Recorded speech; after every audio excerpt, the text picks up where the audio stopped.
On April 18, 1955, in a small hospital in Princeton, New Jersey, an old man with wild white hair was dying.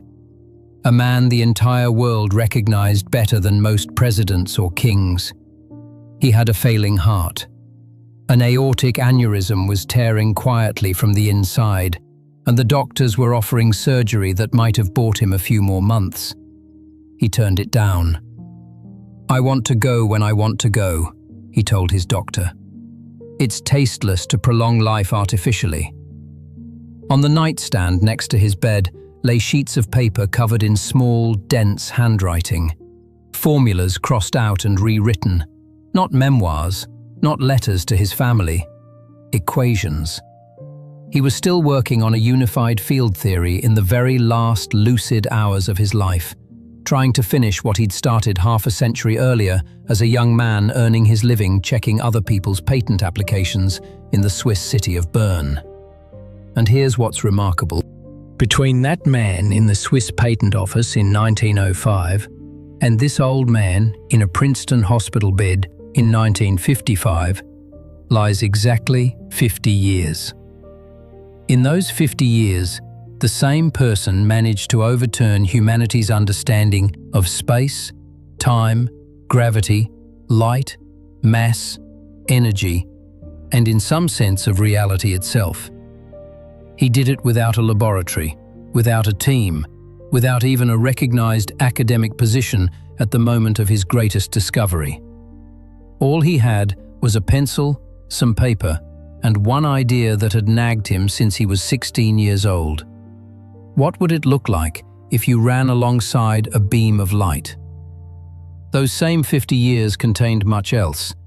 The First World War killed millions, while he sat alone in a Berlin office, finishing the equations that explain how gravity works. The Nazis came to power and drove him out of the country where he was born, turning him into a stateless man who found a new home in a quiet American college town. The Second World War arrived, and with it, a weapon that had a direct, if deeply distorted, connection to his own work. The first photograph of a black hole, which confirmed his equations in the most dramatic way imaginable, would not come until 64 years after his death. The gravitational waves he predicted, and then doubted anyone could ever measure, would be detected exactly 100 years after that frantic November in 1915, when he raced to finish his theory. And the equations he derived without a single laboratory, built entirely on a thought experiment about an elevator in empty space, turned out to be so precise that not one GPS satellite orbiting above your head right now would work correctly without correcting for them. Today, we're going to walk the whole journey together, slowly. From the boy who couldn't stop thinking about running alongside a beam of light, to the old man who couldn't stop trying to write the equation that would explain everything at once. If you drift off somewhere along the way, that's completely fine. The story will still be here when you open your eyes. And if you don't, well, maybe you'll learn something about how time works in the very moment your own time starts slowing down, getting ready for sleep. Let's start at the very beginning. Not with the patent office, we'll get there, but with a small German city and a compass given by a father that once astonished a 5-year-old boy more than any toy before or after. Albert Einstein was born on March 14, 1879, in the German city of Ulm, into a modest Jewish family in the electrical equipment trade. When he was about 5 years old and sick in bed, his father gave him a compass to keep him entertained. Most children would be bored by a compass quickly enough. The needle spins and settles, always pointing the same direction. And then what? But the young Einstein, as he later recalled, fell into a state of genuine astonishment that bordered on anxiety. He turned the compass in every direction he could think of. The magnetic needle, no matter what he did, kept returning to the same bearing, as if an invisible, unfelt hand were pushing it there, acting through empty space, with no visible mechanical contact at all. Decades later, already a world-famous man. Einstein wrote in his autobiographical notes that this childhood experience permanently convinced him that something deep was hidden behind the surface of things. Something that didn't lie in plain sight, couldn't be reduced to simple pushing and pulling the way most mechanical phenomena could, but was real and acted at a distance, through empty space, by a force the child couldn't yet understand, but could already feel as something exceptionally important. You could say that the question of invisible fields acting across space, the very question that would lead him decades later to electromagnetism, to gravity, to the idea of curved space-time, first struck his imagination not in a lecture hall, but in a childhood bedroom, over a blanket on a sick bed, through a simple toy given to him by his father. The second formative episode came a few years later, when Albert was about 12. His uncle Jakob, an engineer who worked with his father, gave him a small book on Euclidean geometry, a school textbook laying out the classical constructions and proofs of ancient Greek geometry. Einstein later called it the sacred little geometry book, and described his reaction to it in terms that feel remarkable coming from a 12-year-old.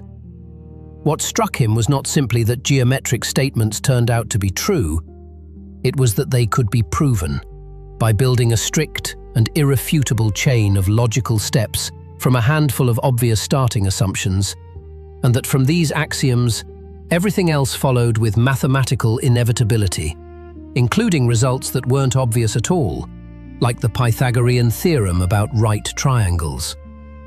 Einstein recalled that his own proof of the Pythagorean theorem, which he found independently, before reaching the relevant chapter in the book his uncle gave him, sent him into something close to religious rapture.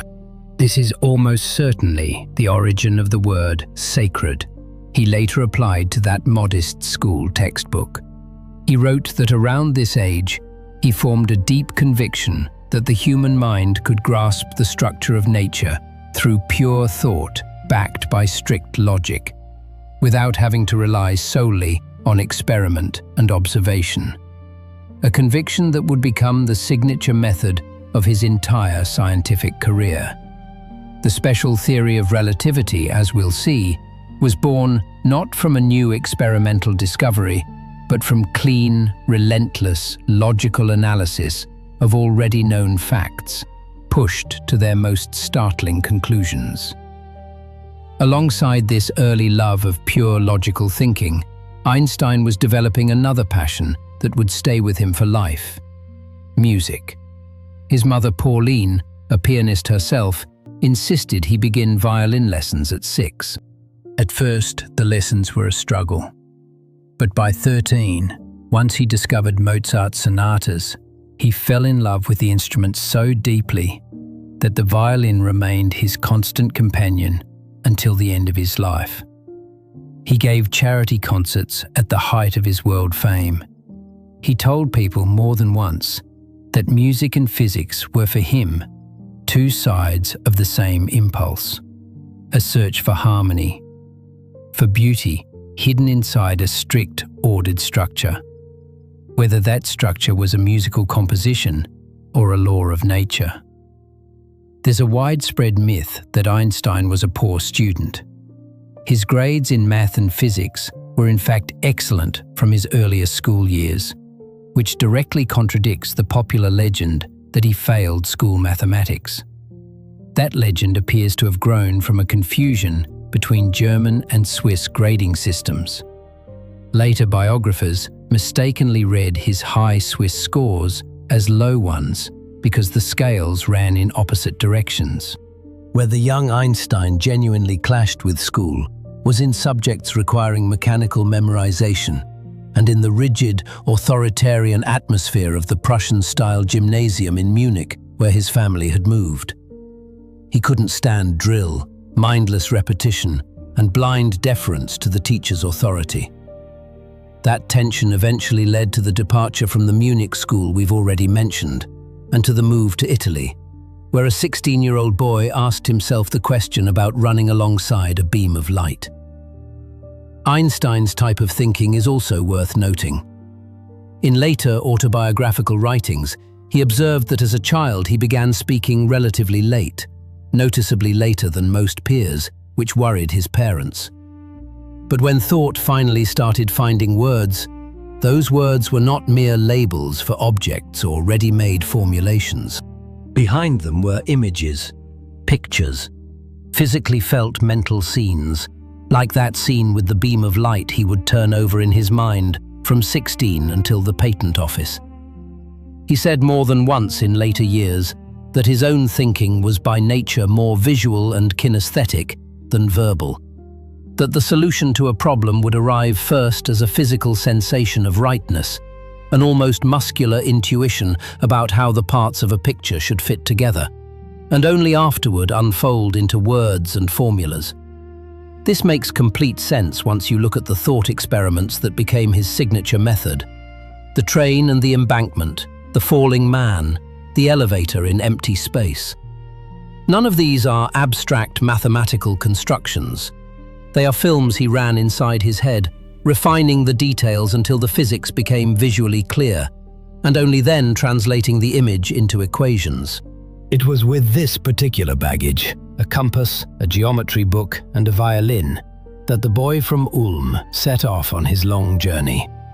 First to Munich, then to Italy, and then, as we'll see, to Zurich, to the Polytechnic, to a young woman named Mileva Maric, and to the first real steps into serious science. In 1896, 17-year-old Albert Einstein enrolled at the Zurich Polytechnic, a technical institute that was, at the time, one of the few places in Europe where you could get a serious education in physics and mathematics without an aristocratic background or the right classical school credentials in Latin and Greek. Einstein got in on his second attempt. A year earlier, at 16, he had failed the entrance exams in French, botany, and zoology, though his scores in math and physics were strong enough that one professor personally recommended he not give up, spend a year at a Swiss school, and try again. Einstein's student years in Zurich were a mixture of genuine intellectual flowering and growing friction with the academic system. Friction that would eventually close every academic door in front of him and land him in the patent office in Bern. On one hand, it was in Zurich that he discovered the papers of Maxwell, Hertz, and Boltzmann, scientific giants whose work on electromagnetism and statistical physics moved him far more than most of his university lectures. On the other hand, his inability, or rather his refusal, to show proper deference to professors, to attend optional lectures, and to follow the expected forms of academic behavior, cost him not just a strong final grade, but the recommendation letters that were the only real ticket to an assistant's position. Heinrich Weber, the physics professor under whom he studied for several years and who initially liked the gifted young student, ultimately turned him down for an assistantship twice over. That remark of Weber's, "You're a clever fellow, Einstein, but you have one serious flaw. You won't listen to anyone," captures the mutual disappointment perfectly. Weber saw an arrogant student who refused to learn from his teachers. Einstein saw a man stuck in the physics of the 1850s who hadn't bothered to introduce his students to the major discoveries of the last 20 years. Not a word about Maxwell, not a word about electromagnetic waves, not a word about the physics that felt alive and full of unsolved questions to the young Einstein. In the physics-mathematics program at the Polytechnic, a small group of 6 students was studying together.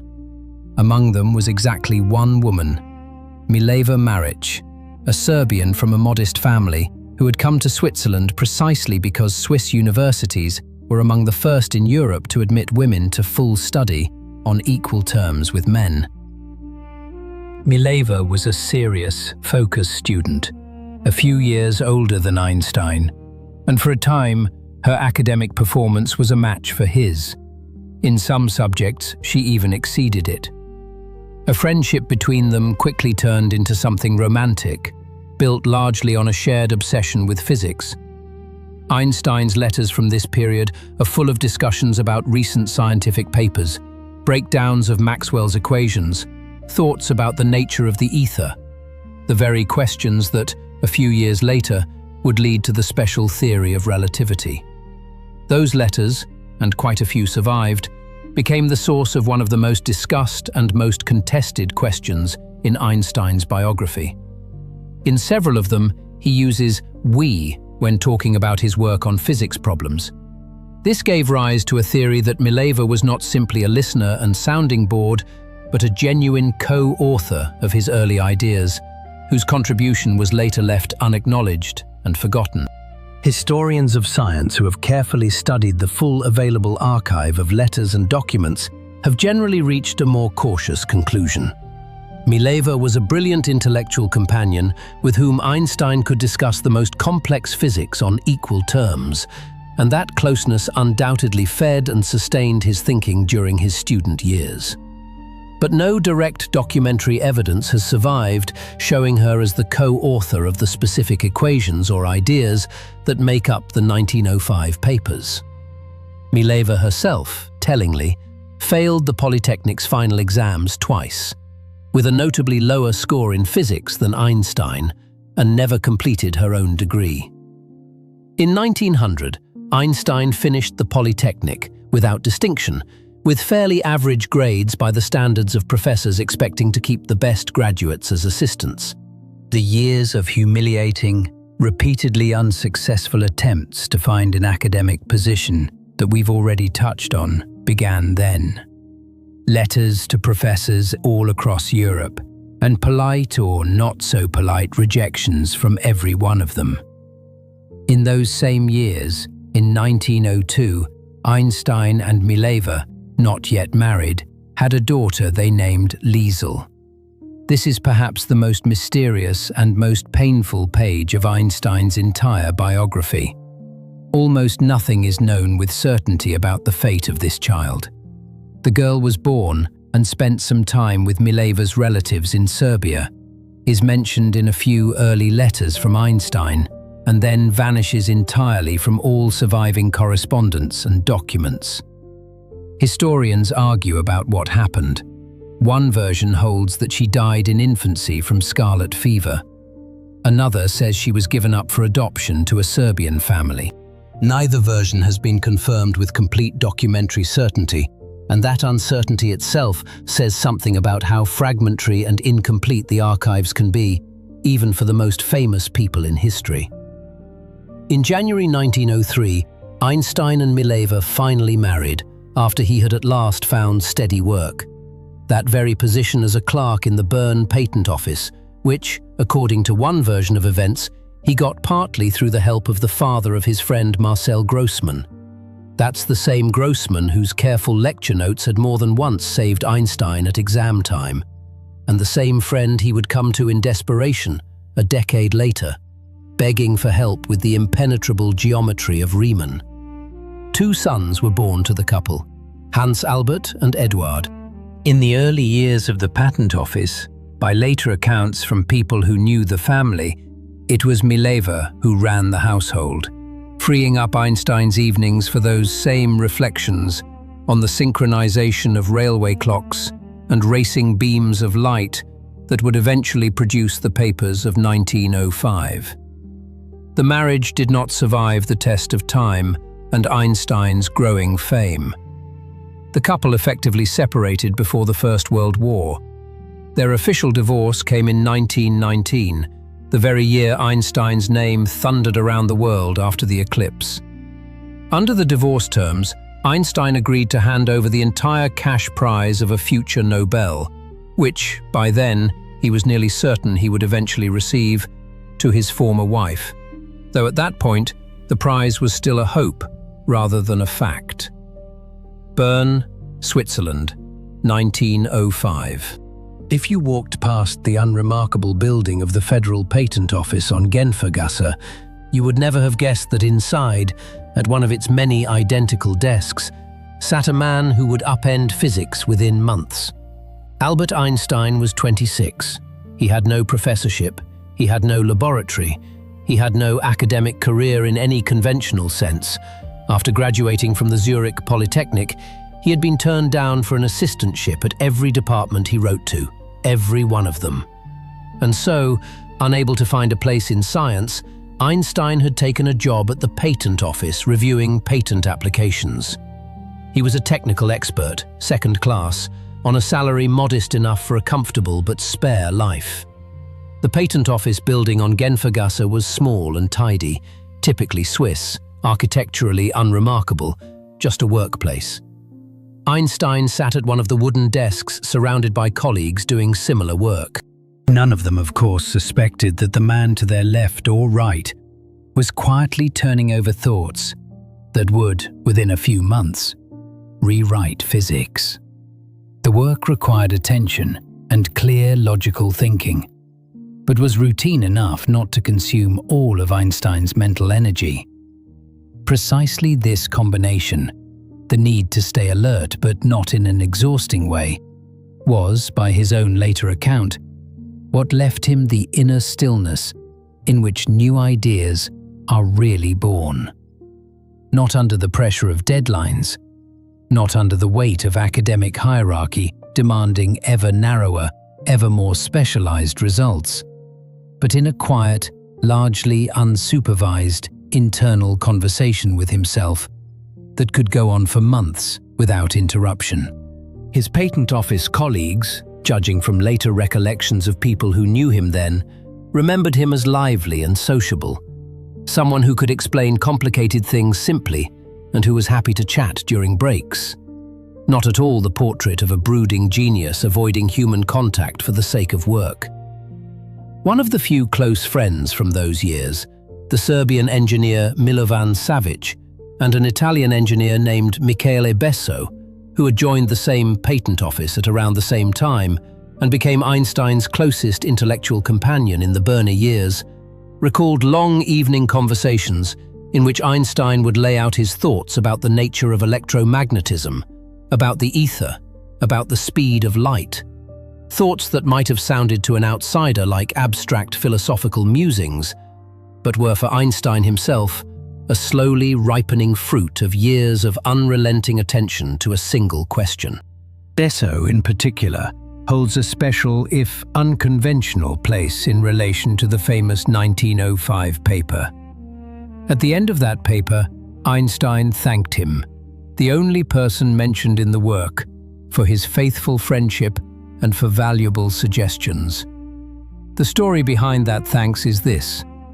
Shortly before the paper was finished, Einstein and Besso had a long conversation about the problem of simultaneity.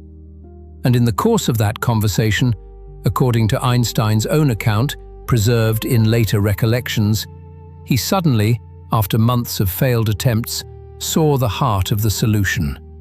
That the problem of simultaneity cannot be solved by correcting or adjusting something within the old picture of the world. It can only be solved by removing from that picture the very concept of absolute time, the same for everyone, everywhere. The morning after that conversation, Einstein came to Besso and said from the doorway, "Thank you. I've completely solved the problem." Writing the final paper took about 5 weeks after that. Patent applications in Switzerland at the time often concerned the synchronization of clocks.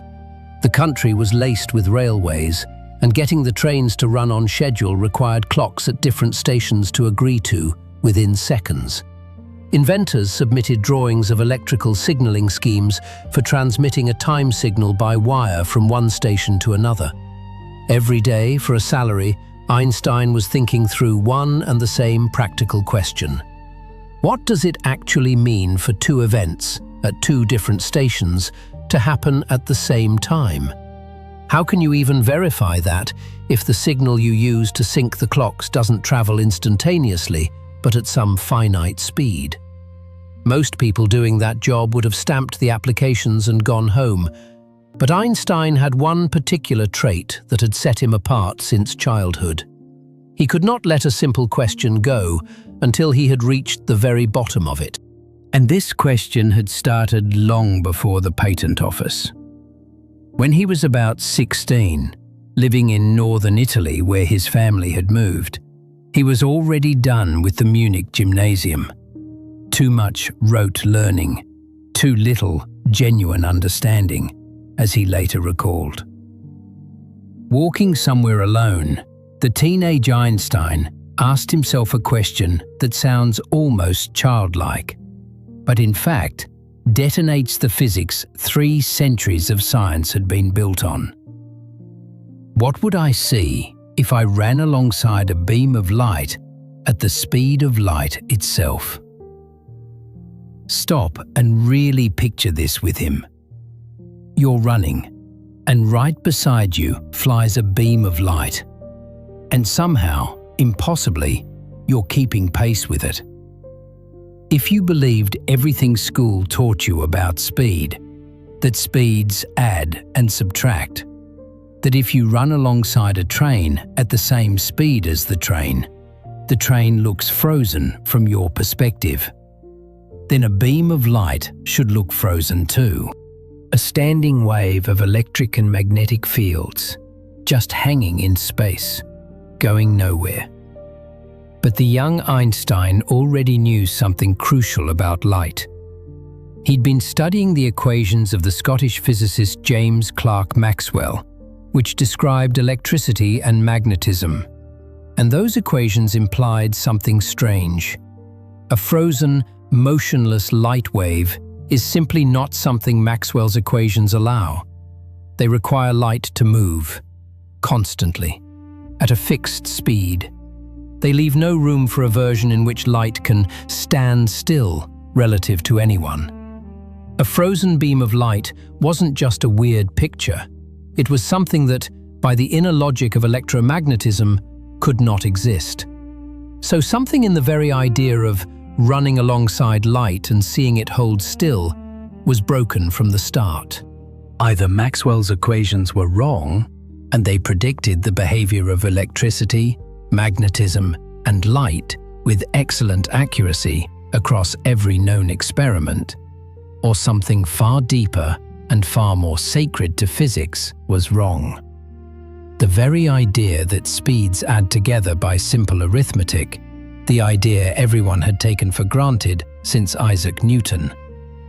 The teenager couldn't solve this puzzle, but he didn't forget it.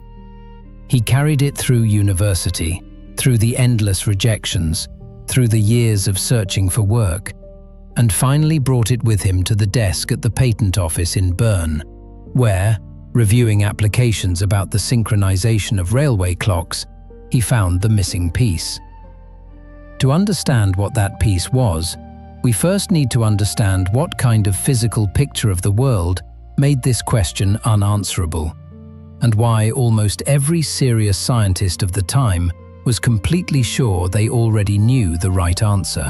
Because by the early 1900s, physics had an explanation ready for everything. That explanation was called the ether. And because the ether turned out to be an invisible, elusive lie on which almost all of contemporary physics depended, the young clerk from the patent office had to take matters into his own hands. To understand how revolutionary Einstein's thinking was, you first need to understand just how solid and how comfortable the picture of the world he was about to destroy actually felt. By the end of the 19th century, physicists were certain of one thing. Every wave has to travel through something. Sound travels through air.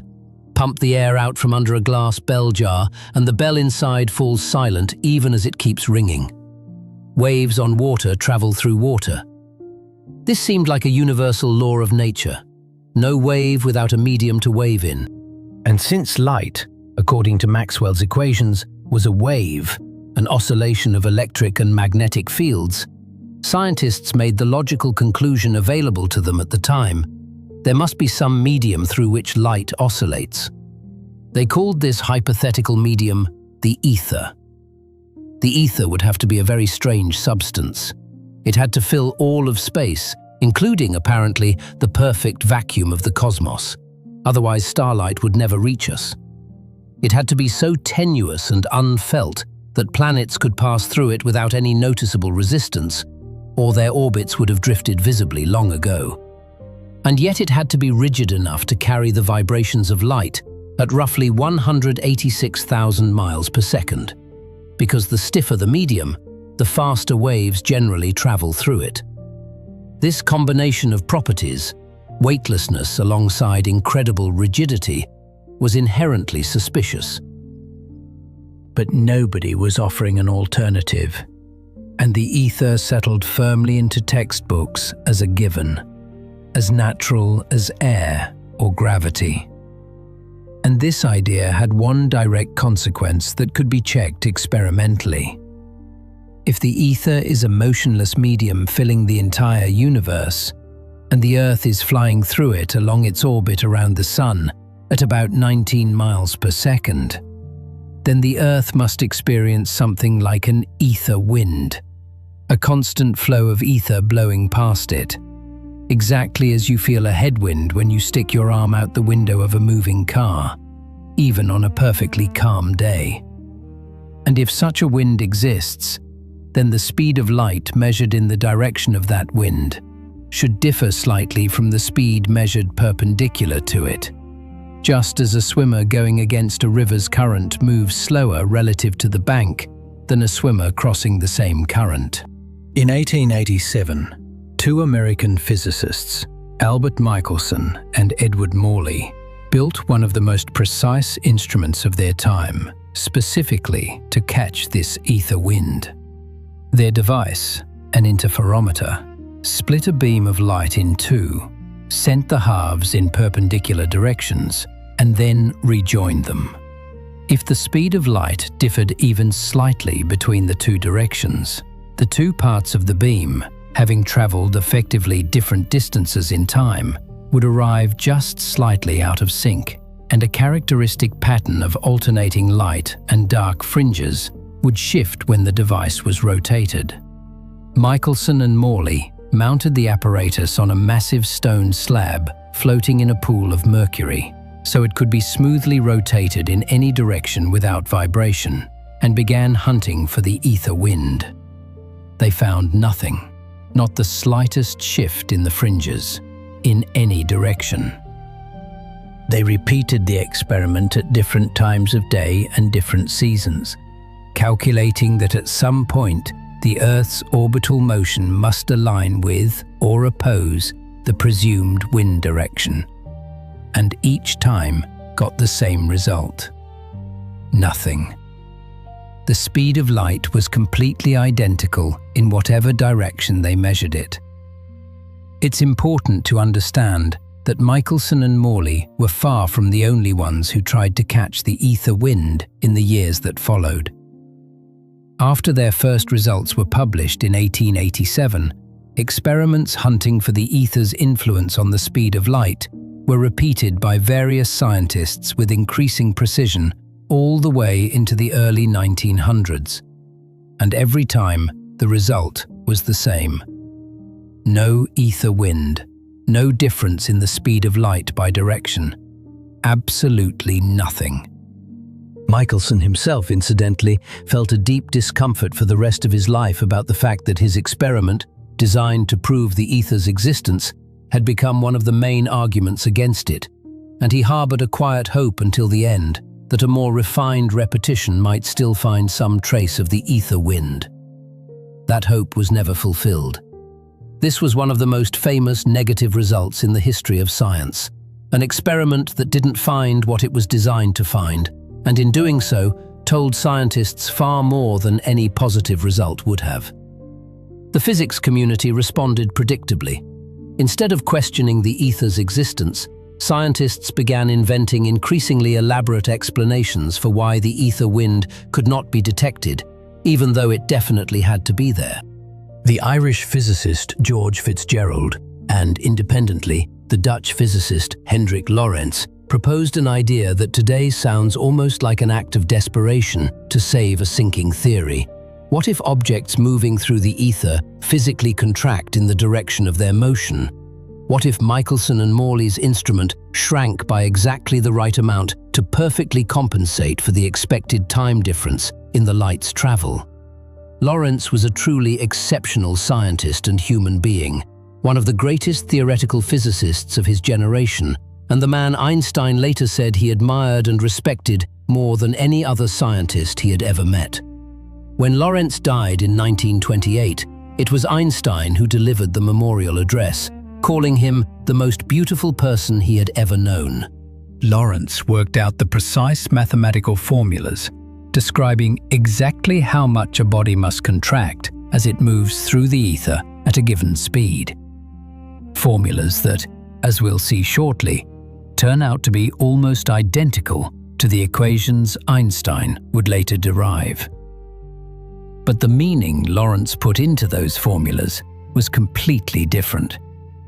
For Lorentz, the contraction was a real mechanical effect.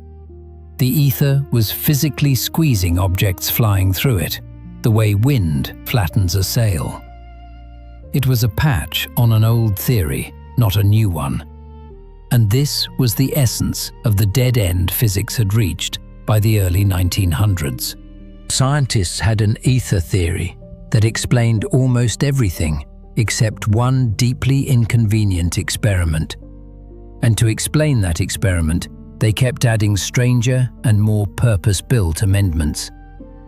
Bodies contract in some puzzling way. Clocks slow down in some puzzling way. And all of this happens by exactly the right amount to hide the ether from us, even though the ether is definitely there. The more patches were applied, the less the theory resembled a description of nature, and the more it resembled an accumulating stack of handcrafted excuses. And here is where the young patent office clerk enters the picture, a man who could look at this whole tangle with the ease of someone not weighed down by academic dogma, simply because nobody had hired him as a professor. Einstein asked a question so simple and so radical that almost no one before him had dared to ask it seriously. What if all these complications were simply unnecessary? What if the ether wind isn't found because there is no ether? What if the speed of light really is the same for all observers, in every direction, regardless of how fast they're moving? Not because something cleverly contracts and compensates, but because that is a fundamental property of nature itself. This thought sounds simple, but it pulls consequences behind it that genuinely make your head spin. To understand how deeply those consequences overturn our intuitive picture of the world, we need to go back to that train and that embankment that the patent clerk thought about every working day, reviewing applications for railway clock synchronization. Before going there, it's worth pausing on the very first lines of the 1905 paper, because the specific physical puzzle that opens it, the actual motivating problem Einstein chose to lead with, reveals something important about how he got there. The paper is titled, "On the Electrodynamics of Moving Bodies," and its very first paragraph is not about the speed of light or about clocks on trains. It's about something far more everyday, the interaction between a magnet and a wire. Picture a standard school demonstration in electromagnetic induction. Move a magnet near a closed loop of wire and an electric current appears in the loop. This phenomenon, discovered in the early 19th century by Michael Faraday, underlies virtually every electrical generator on Earth, from the giant turbines of power plants to the tiny dynamos in bicycle lights. And here is something curious. From the standpoint of late 19th century physics, there were two completely different, formally unconnected explanations for this phenomenon, depending on what you decided to treat as moving and what you decided to treat as stationary. If the magnet is stationary and the wire loop moves relative to it, the explanation goes like this. Electrons inside the moving wire, traveling through the stationary magnet's magnetic field, experience a force. The force that acts on a moving electric charge in a magnetic field, which physicists call the Lorentz force. That force pushes the electrons along the wire, making them flow, which is to say producing a current. But if you instead treat the loop as stationary, and the magnet as moving relative to it, the explanation is entirely different in its physics. A moving magnet, according to Maxwell's equations, generates a changing electric field around itself. And it is that changing electric field, not a magnetic force, that pushes the electrons inside the stationary wire and makes them flow. Notice that in both cases, the observable, measurable result is exactly the same. The same electric current of the same strength appears in the loop. This current depends only on the relative speed of the magnet and the wire, not on which one of them is actually moving and which one is actually at rest.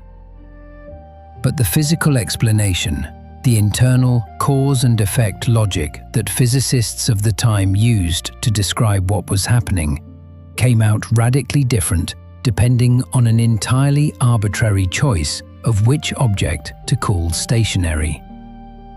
Einstein called this, in the opening lines of his paper, an asymmetry that does not seem to be inherent in the phenomena themselves. He immediately spotted something crucial. Since the final, measurable physical result is identical in both cases, and since, according to Galileo's earlier principle of relativity, no experiment can in principle tell you which of two objects is truly moving and which is truly at rest, the theoretical explanation should also be unified. It should not depend on this arbitrary choice of reference frame. This seemingly modest, almost bookkeeping complaint about the logical tidiness of electromagnetic theory turned out to be the seed from which the entire special theory of relativity grew.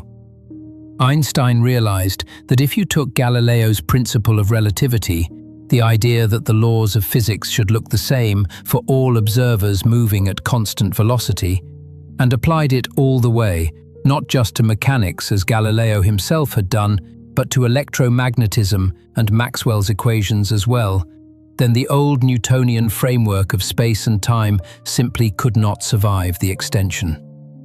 What the theory ultimately showed is that the magnetic field and the electric field are not two independent physical phenomena. They are two different faces of a single, deeper electromagnetic field. Which portion of this unified field a given observer perceives as magnetic and which as electric depends directly on how fast that observer is moving relative to the source. And both descriptions are equally valid and equally real. The division of the electromagnetic field into electric and magnetic parts turns out to be relative, just as simultaneity, length, and the flow of time are relative. This is why the 1905 paper begins with a magnet and a wire loop, rather than lightning bolts and trains. Einstein arrived at his discovery not from some abstract philosophical question about the architecture of the universe, but from a concrete, tangible engineering oddity at the very heart of electrical technology, the kind of technology he reviewed every day at the patent office, going through applications for electrical generators and transformers. An abstract revolution in our understanding of space and time grew from a stubborn unwillingness to accept a small logical inconsistency in the physics textbooks, one that everyone else was willing to overlook.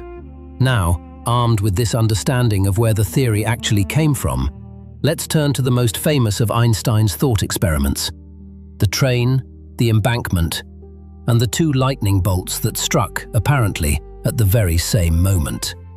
Picture a railway embankment, a long, straight line along which tracks have been laid. This is not an arbitrary choice of setting. In the early 20th century, railways were the fastest, most technically advanced form of land transport, a symbol of modernity and engineering progress. And the practical questions tied to railways, how to correctly synchronize clocks at different stations, how to guarantee that trains run on time, were exactly the everyday puzzles Einstein was paid to think through at his patent desk. No wonder the train became his main thought experiment tool when the time came to explain his theory. He had been running these trains mentally, hundreds of times, sitting at that desk. On this embankment, at equal distances from some midpoint, two lightning bolts strike simultaneously. An observer standing precisely halfway between the two strike points sees the light from both flashes reach his eyes at exactly the same moment. He therefore correctly concludes, yes, these two lightning strikes happened at the same time. He can say this with full confidence because he is at equal distances from both events, and the speed of light from each flash to his eyes was the same. Now picture a long train moving past the embankment at constant speed along those same rails. And in the train, exactly at the midpoint of one of the cars, sits a passenger. By a clean coincidence, at the very instant the two lightning bolts strike the embankment, that passenger is level with the observer standing on the embankment. Meaning that at the moment of the flashes, both observers, the one on the embankment and the one in the train, occupy the same point in space. The question Einstein poses directly in his own small popular book on relativity is this: does the passenger in the train also see the two lightning flashes at the same time? Intuition says, of course she does. After all, at the moment the lightning struck, she was at the exact same point as the embankment observer, for whom the flashes were simultaneous. But here's the thing. While light from both flashes is traveling toward her, the train keeps moving. Because the train is heading in a specific direction along the embankment, the passenger, while the light is still in flight, has moved slightly closer to one of the strike points, the one ahead in the direction of travel, and slightly farther from the other, the one behind. This means the light from the forward lightning bolt has to travel a slightly shorter distance to reach her than the light from the rear bolt, because she herself has moved toward the front source while the light was flying. And if the speed of light is the same in both directions, which, as we just established, is exactly what the Michelson-Morley experiment rigorously demonstrated, then the light from the forward bolt must reach her first. She sees the front flash before the rear flash. For her, the two events are not simultaneous. For her, the lightning ahead struck before the lightning behind. And here you really need to stop and let what just happened sink in, because this is genuinely strange. We have two events, two lightning strikes. For the observer on the embankment, they happened simultaneously. For the passenger in the train, they did not. And moreover, one of them, the forward one, happened first. What's critical to understand, this is not because the passenger has slower reflexes, or is making an error, or because her senses are fooling her. If she performs absolutely flawless measurements with the best possible instruments, she will get exactly this result. The two lightning bolts struck at different times. And the embankment observer, with his own equally flawless measurements, will get a different result. They struck at the same time. Who is right? Before Einstein, only one answer existed. One of them is right and the other is wrong, because simultaneity is an absolute objective property of the universe, and there is some true fact about which events are simultaneous and which are not, independent of who is watching and from where. This intuitive assumption runs so deep in human thinking that it was never even stated as a hypothesis. It felt as self-evident as the fact that 2 + 2 is 4. And that is precisely the assumption Einstein detonated. He said, both are right. Simultaneity is not an absolute property of the universe. It is a concept that only makes sense relative to a specific observer and that observer's state of motion. There is no real, objective, observer-independent answer to the question of which events are simultaneous.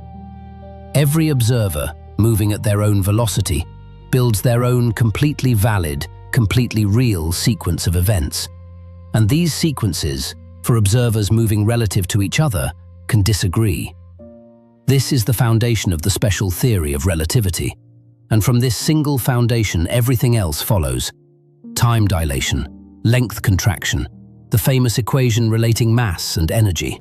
But before moving on, it's worth understanding exactly what two assumptions, Einstein called them postulates, this entire structure rests on, because they are strikingly simple. First postulate: the laws of physics look the same for all observers moving at constant velocity relative to each other, without acceleration. This was not a new idea. Galileo had formulated it in the 17th century, observing that a person below decks on a ship sailing smoothly at constant speed cannot determine by any physical experiment inside the cabin whether the ship is moving or sitting in port. A ball thrown straight up falls straight back down just as it does on land. Water poured from a jug falls straight down. Everything behaves normally. This is called Galileo's principle of relativity, and it caused physicists no trouble for centuries. The second postulate was the one that overturned everything. The speed of light in a vacuum is the same for all observers, regardless of their own motion and regardless of the motion of the light source. It doesn't add, it doesn't subtract, it doesn't depend on anything.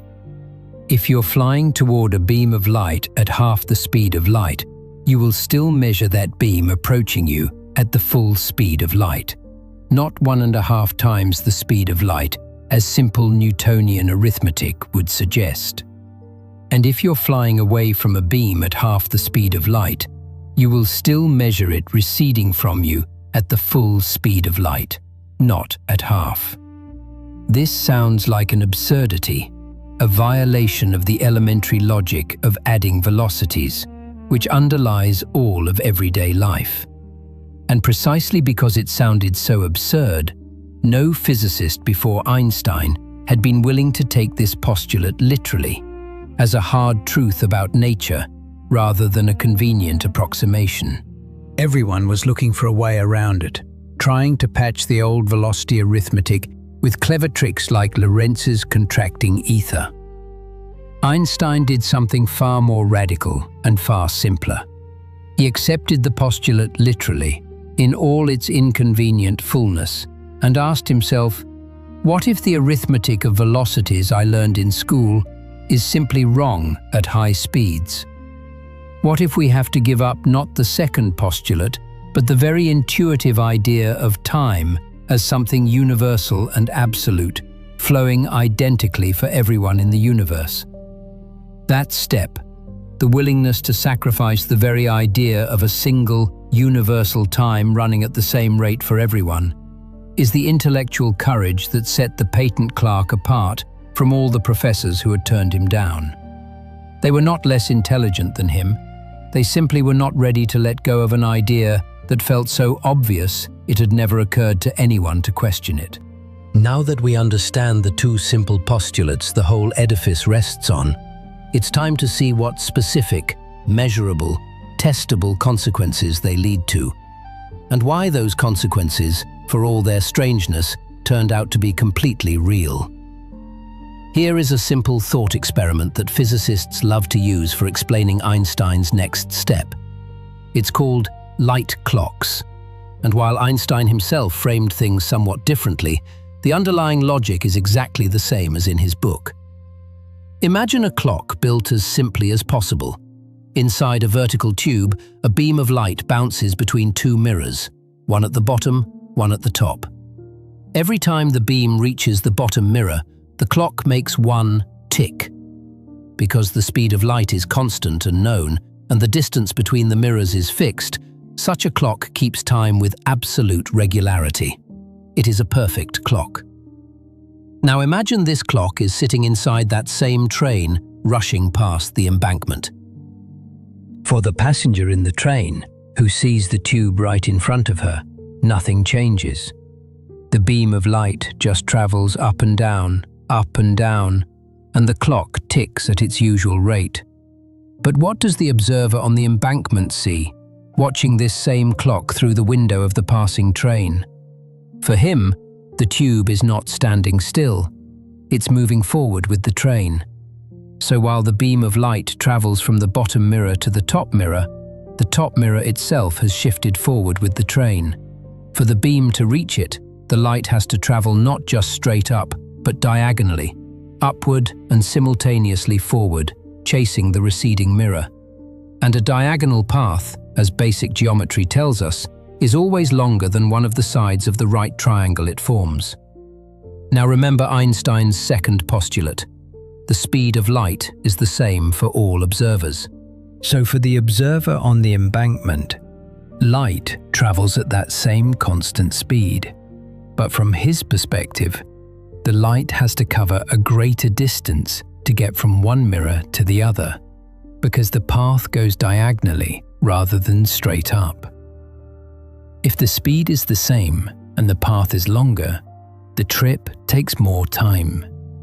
This means the embankment observer, watching the clock in the train, sees more time pass between two ticks than passes between two ticks of his own identical clock standing next to him. The moving clock runs slow. And here is the thing that trips people up more than anything else. The clock isn't failing to keep up because light can't get there in time through some mechanical glitch, and the instruments aren't distorting the readings. Time itself slows down, in the only sense in which it makes physical sense to talk about the flow of time. The passenger inside the train notices no change in herself. Her heart beats at its normal rate. Her thoughts move at their usual pace. Her own clock ticks exactly as it would on the ground. The strangeness only appears in the comparison. From the point of view of someone who stayed still on the embankment, everything happening inside the moving object is running slow. This effect is called time dilation, and this is not a theoretical curiosity for thought experiments. It can be measured. It has been measured many times. In 1971, physicists Joseph Haffel and Richard Keating took 4 highly precise atomic clocks, loaded them onto ordinary commercial airliners, flew around the Earth twice, once heading east, once heading west, and then compared the readings of those clocks with identical clocks that had stayed at rest at the US Naval Observatory. The difference was tiny, in the range of dozens to hundreds of nanoseconds, but it was measured with high precision. And it matched exactly what Einstein's theory predicted. The eastbound clocks fell behind the stationary clocks. The westbound clocks pulled ahead, a result that requires accounting for the Earth's rotation as well. But the basic principle of time dilation from motion was confirmed beyond any doubt. Even more vivid confirmation comes from the world of elementary particles. There exist particles called muons, born high in the Earth's atmosphere when cosmic rays collide with air molecules. Muons are unstable. They decay on average in about 2 millionths of a second. If you do the arithmetic, even moving at nearly the speed of light, a muon covers a distance in that time that should be far too short to reach Earth's surface. And yet, detectors on the ground register huge numbers of incoming muons from above. The explanation is simple. The muons are moving so fast that for them, in their own frame of reference, far less time passes than passes for us watching from the ground. Their internal decay clock literally ticks slower from our perspective, which is why they survive long enough to arrive. Following on time dilation, the same reasoning produces another strange consequence: length contraction. If different observers disagree about how much time passed between events, It turns out they also disagree about the distances separating objects.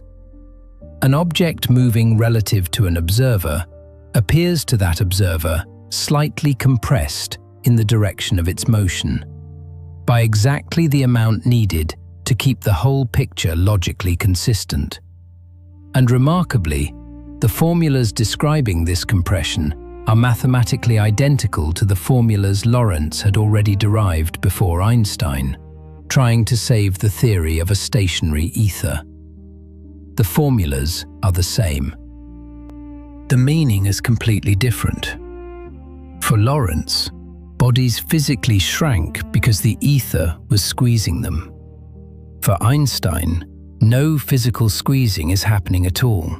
It is simply that space and time are structured in such a way that different observers, moving relative to each other, measure distances and time intervals differently, and both measurements are equally real and equally valid.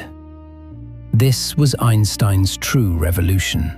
Not that he invented new formulas, they already existed, with Lorentz, but that he understood what those formulas actually meant.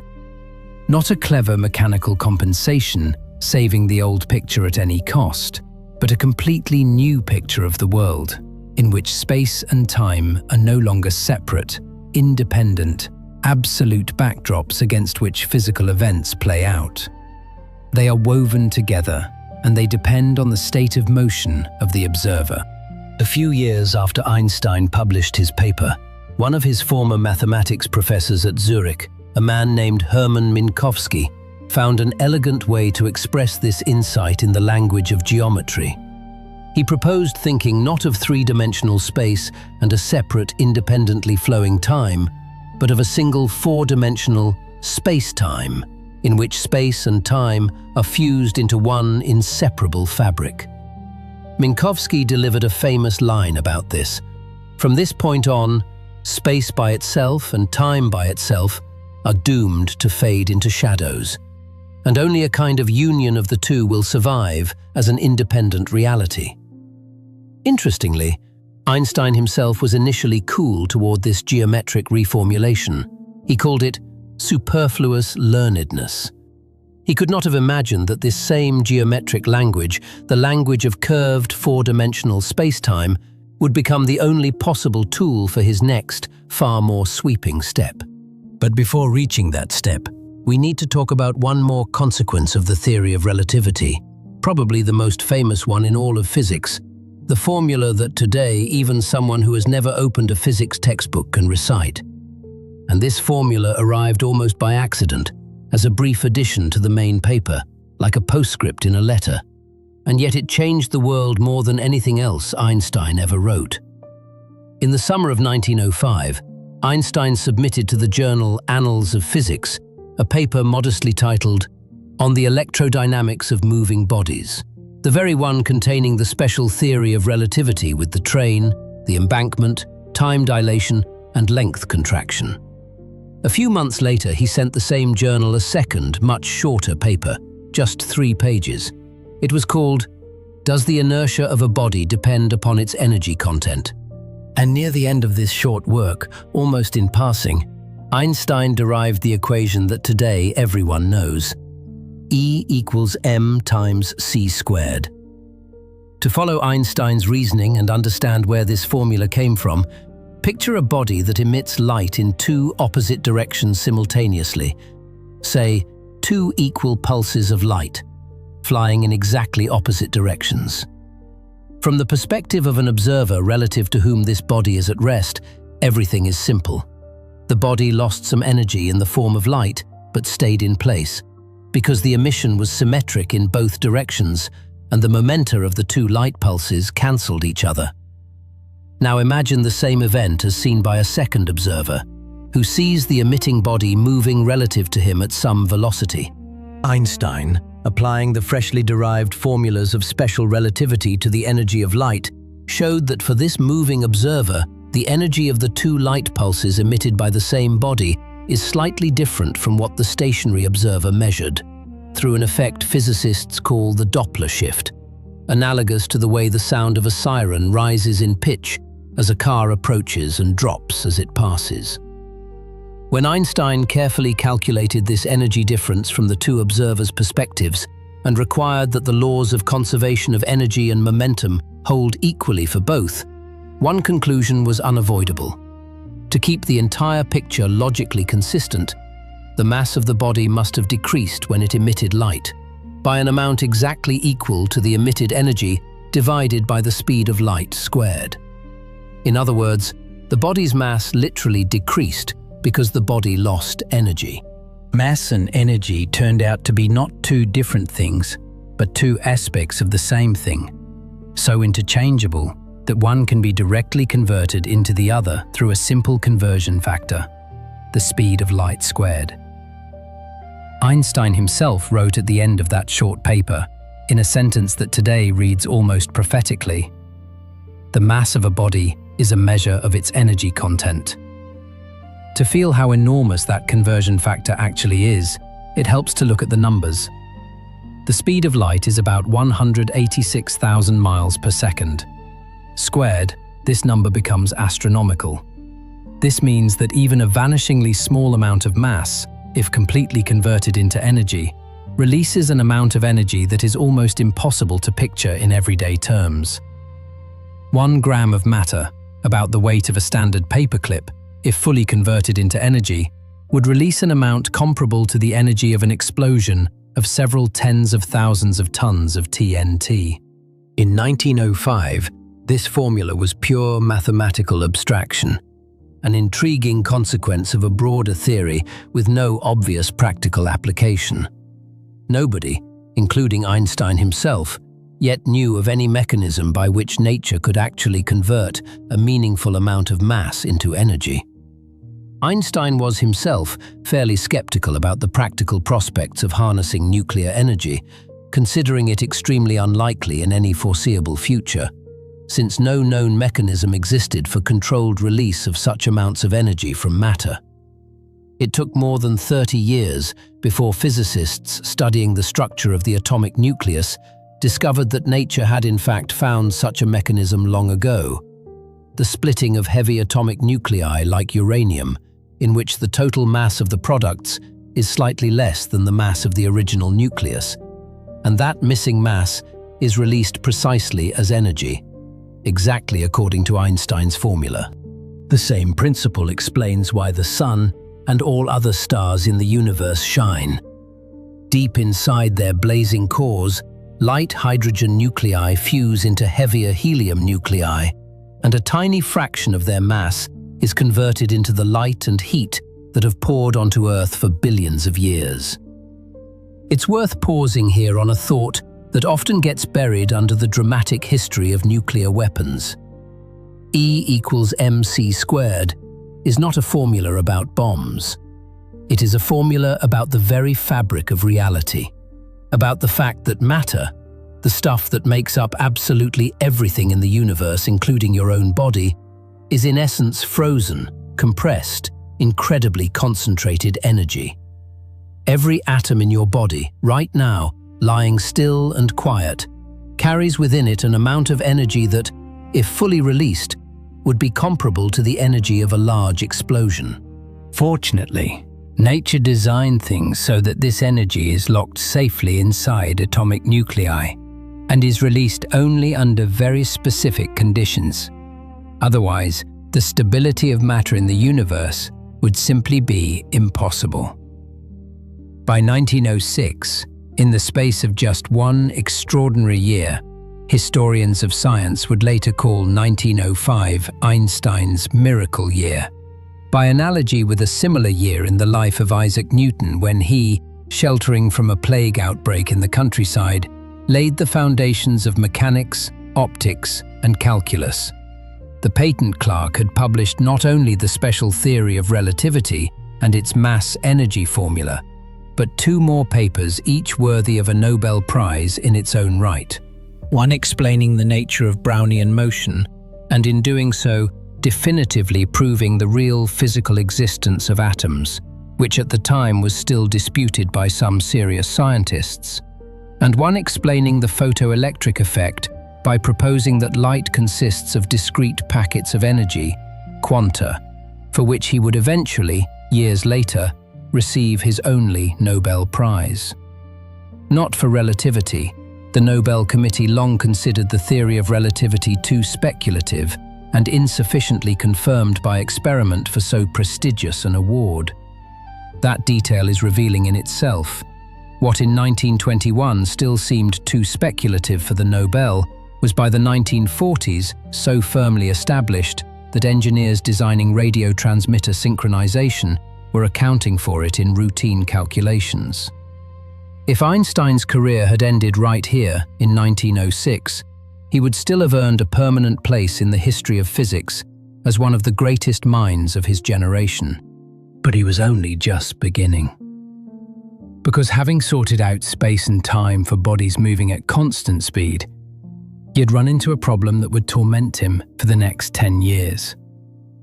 A problem so deep and so stubborn that solving it would require him to learn an entirely new branch of mathematics from scratch, fall out and then reconcile with close friends, survive failure after failure, and in the end, enter an unspoken, feverish race against one of the greatest mathematicians of his time. That problem was gravity, and it would prove incomparably harder than sorting out the speed of light. Before moving on to those agonizing 10-year searches, it's worth pausing to take in 1905 as a whole, because the special theory of relativity and the mass-energy formula were only two of the 4 papers the 26-year-old patent clerk published in that single year, working on his own evenings and weekends, without a scientific supervisor, without access to a serious laboratory, with almost no correspondence with the leading physicists of his time. The first of the 4 papers, sent in March, concerned the nature of light and a phenomenon called the photoelectric effect. Scientists had noticed in the late 19th century something strange. Shine light on a metal plate and it ejects electrons. This in itself had been known for some time, but the details of the process stubbornly refused to fit the well-tested wave theory of light. According to wave theory, the energy carried by light should depend on its intensity, on how bright the beam is, and the brighter the light, the more energy the ejected electrons should have. In practice, the opposite was true. The energy of the ejected electrons depended not on the brightness, but on the color of the light, meaning its frequency. Brightness affected only the number of ejected electrons, not their energy. And for each metal, there was a minimum frequency of light below which no electrons were ejected at all, regardless of how bright the beam. Even blindingly intense red light might do nothing, where a dim violet beam succeeded. Einstein proposed a radical explanation, borrowing and developing an idea the German physicist Max Planck had recently introduced in a purely mathematical context. Light propagates and interacts with matter not as a continuous stream like a water wave, but in discrete, separate packets of energy. Einstein called these packets light quanta. Today, we call them photons. The energy of each quantum is directly proportional to the frequency of the light, its color, and each electron in the metal can absorb only one whole quantum, not accumulate energy bit by bit from many weak waves.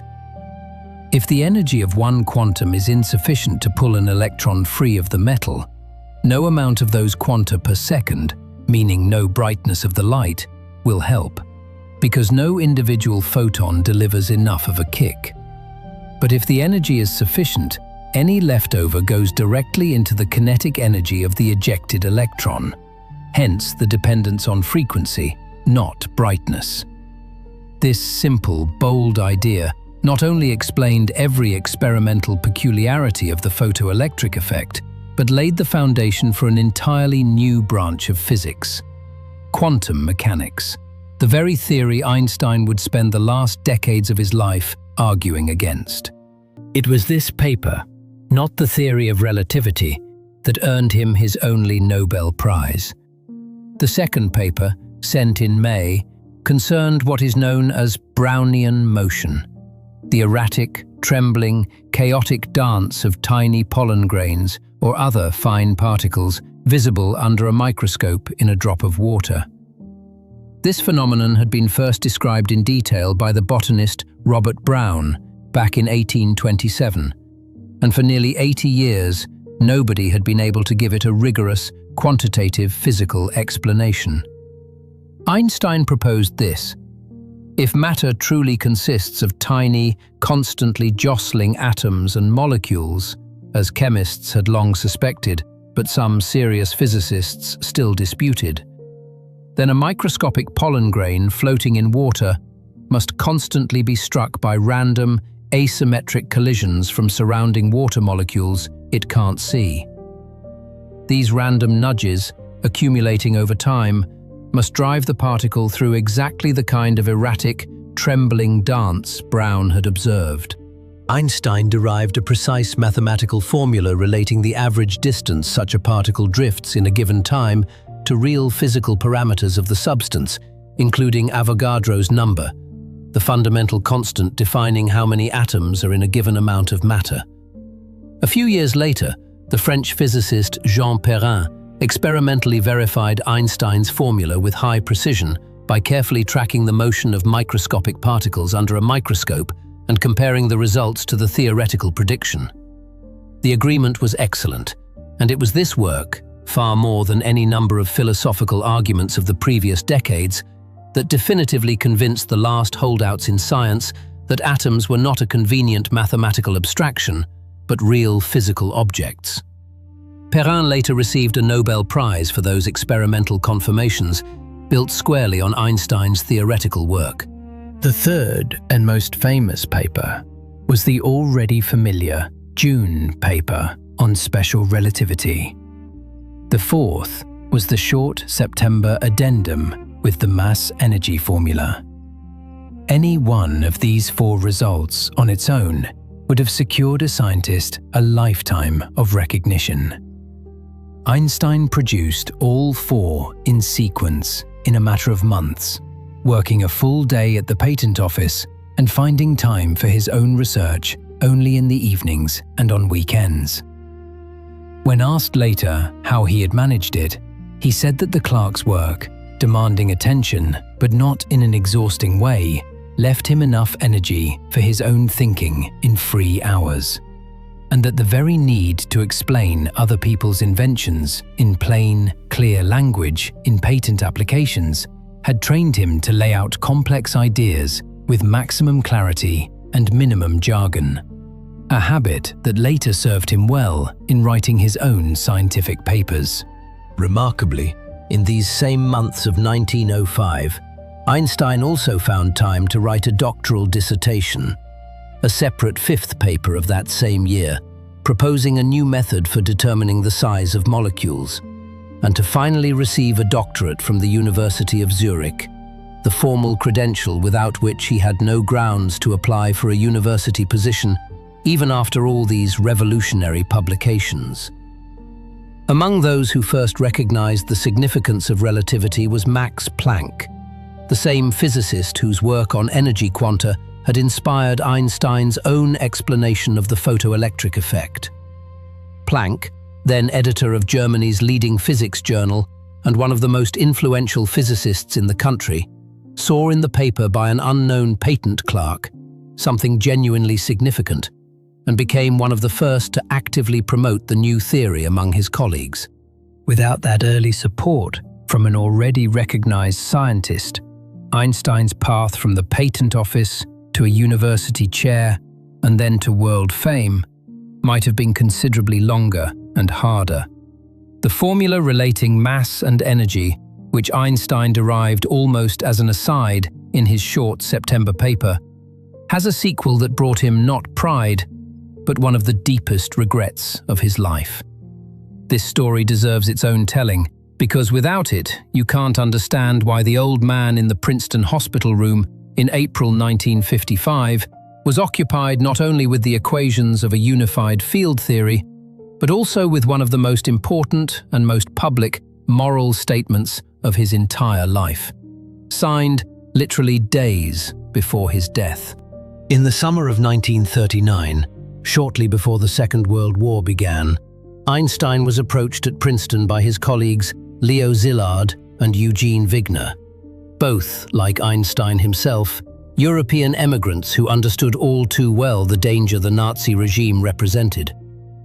Szilard, who had recently participated in experiments demonstrating that a uranium chain reaction was genuinely possible and could release colossal amounts of energy, the very energy described by Einstein's formula, came with troubling news.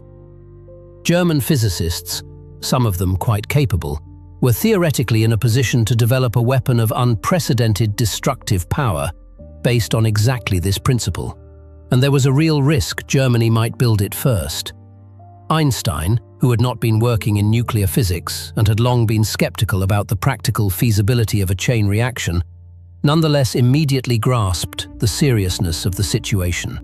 On August 2, 1939, he signed a letter addressed to President Franklin D. Roosevelt, drafted mainly by Szilard, but sent under Einstein's name, the only one among the emigrant physicists whose signature was recognized by the entire world and would be certain to reach the president directly, bypassing bureaucratic obstacles. The letter warned of the potential military significance of discoveries in nuclear physics and recommended that the American government begin its own research in this area, in case Germany had already started. This letter was one of the factors that influenced the American government's decision to launch its own secret nuclear program, later known as the Manhattan Project, which by August of 1945 had produced the first atomic bombs. The bombs dropped on the Japanese cities of Hiroshima and Nagasaki, killing hundreds of thousands of people. Einstein himself took no direct part in the Manhattan Project. American military authorities considered him as a well-known pacifist with a long history of left-leaning political views, unsuitable for access to classified military research. His only contribution, in the end, was that one letter of 1939, written out of deep anxiety about the fate of the world and not out of any wish to personally build a weapon. When the news of the bombings of Hiroshima and Nagasaki reached Princeton, Einstein, by the accounts of people close to him, was more shaken and despondent than they had ever seen him. He said repeatedly in the years that followed that signing the Roosevelt letter had been the greatest mistake of his life, though he also acknowledged and understood the logic of his decision in 1939. Given the real possibility that Nazi Germany might acquire such a weapon first, inaction had seemed, at the time, the more dangerous choice. He often said that if he had known in advance that the Germans would fail to build an atomic bomb, and post-war investigations confirmed that Germany's nuclear program was far behind America's and never came close to a working weapon, he would never have played any part in launching the American program. This weight, this sense of personal, if indirect, responsibility for the existence of a weapon capable of ending civilization, shaped much of Einstein's public and political work in the last decade of his life. He became one of the loudest and most consistent voices calling for international control of atomic energy, for nuclear disarmament, and for preventing a new and even more devastating war in the emerging Cold War between the United States and the Soviet Union, both of which had nuclear and then thermonuclear weapons by the early 1950s. This brings us back to where we began this story, to the hospital room in Princeton in April of 1955. Just weeks before his death, in early April, Einstein received a letter from the British philosopher and mathematician Bertrand Russell, asking him to join in drafting a joint public statement calling on the leaders of all nuclear powers to recognize the catastrophic existential risk posed by the thermonuclear arms race and to seek diplomatic solutions to international conflicts rather than military ones. Einstein, despite rapidly worsening health, agreed immediately. On April 11, 1955, Just 1 week before his death, he signed the document that would go down in history as the Russell-Einstein Manifesto. This letter was, in effect, the last public act of his life, written literally on the threshold of death, by a man who had asked himself at 16 in Italy a childlike question about running alongside a beam of light, and who at the end of his life considered the most important question of all, not another formula for a unified field theory, but a direct moral appeal to humanity not to destroy itself with the very knowledge he had helped create. The manifesto began with a line that has become one of the most quoted appeals in the history of the struggle for nuclear disarmament. Remember your humanity and forget the rest. Einstein died on April 18, 1955, just 1 week after signing that manifesto. On his desk and the bedside table in the hospital, as we already know, lay the unfinished equations of the unified field theory. But in the very last days of his long and extraordinary life, between those formulas, he found the time and the strength for one final, most human of all his messages. A warning that the knowledge born from the purest, most childlike curiosity about the nature of space and time could, if misused, turn against the very humanity that produced it. So far, we've talked about time dilation, length contraction, and the mass-energy relationship entirely in words, without a single formula. And that has been enough to understand what's going on. But it's worth looking briefly at the actual mathematics, because it is strikingly simple for how deep the consequences it produces. And at its core lies a single number that governs all the effects of special relativity at once. Go back to the light clock from the chapter on time dilation. The beam bouncing between two mirrors inside a moving train, which for the stationary embankment observer travels a longer diagonal path rather than a simple vertical one. If you call the train's speed v and the speed of light c, then the straightforward geometry of the right triangle formed by the vertical and horizontal displacements of the beam gives you the exact formula for how much slower the moving clock runs from the stationary observer's perspective. Physicists call this number the gamma factor, or the Lorentz factor, named after the same Hendrik Lorentz whose pre-Einstein formulas for a contracting ether turned out to be mathematically identical to the new equations, though with a completely different physical meaning. The gamma factor is computed as follows. Divide 1 by the square root of the quantity 1 minus the square of the ratio of the body's speed to the speed of light. Don't let the phrasing intimidate you. Let's just look at what it means in practice with a few concrete numbers, and immediately you'll see why we never notice any of these effects in ordinary life, even though they are present everywhere. If the speed of motion is negligibly small compared to the speed of light, say the speed of a commercial airliner, about 620 miles per hour, which is only about 1/1,000,000th of the speed of light, the gamma factor works out to be 1 with such a tiny decimal correction that you cannot notice it by any everyday means. Only with ultra-precise atomic clocks, like those in the Haffel-Keating experiment we already discussed, does the effect become measurable. This is exactly why time seems to flow identically for everyone around us in daily life. The real deviation is simply too small for our senses. But as a body's speed approaches the speed of light, the gamma factor begins to grow. And not smoothly and gradually, but with increasing steepness. At half the speed of light, the gamma factor is already about 1.15. Clocks on a moving body run about 15% slower from the stationary observer's perspective. A significant, tangible difference. At 90% of the speed of light, the gamma factor jumps to roughly 2.3. Time for the moving observer flows more than twice as slowly. and at 99.9% of the speed of light, the kind of speed that actual particles are brought to in accelerators like the Large Hadron Collider, the gamma factor reaches into the hundreds and even thousands.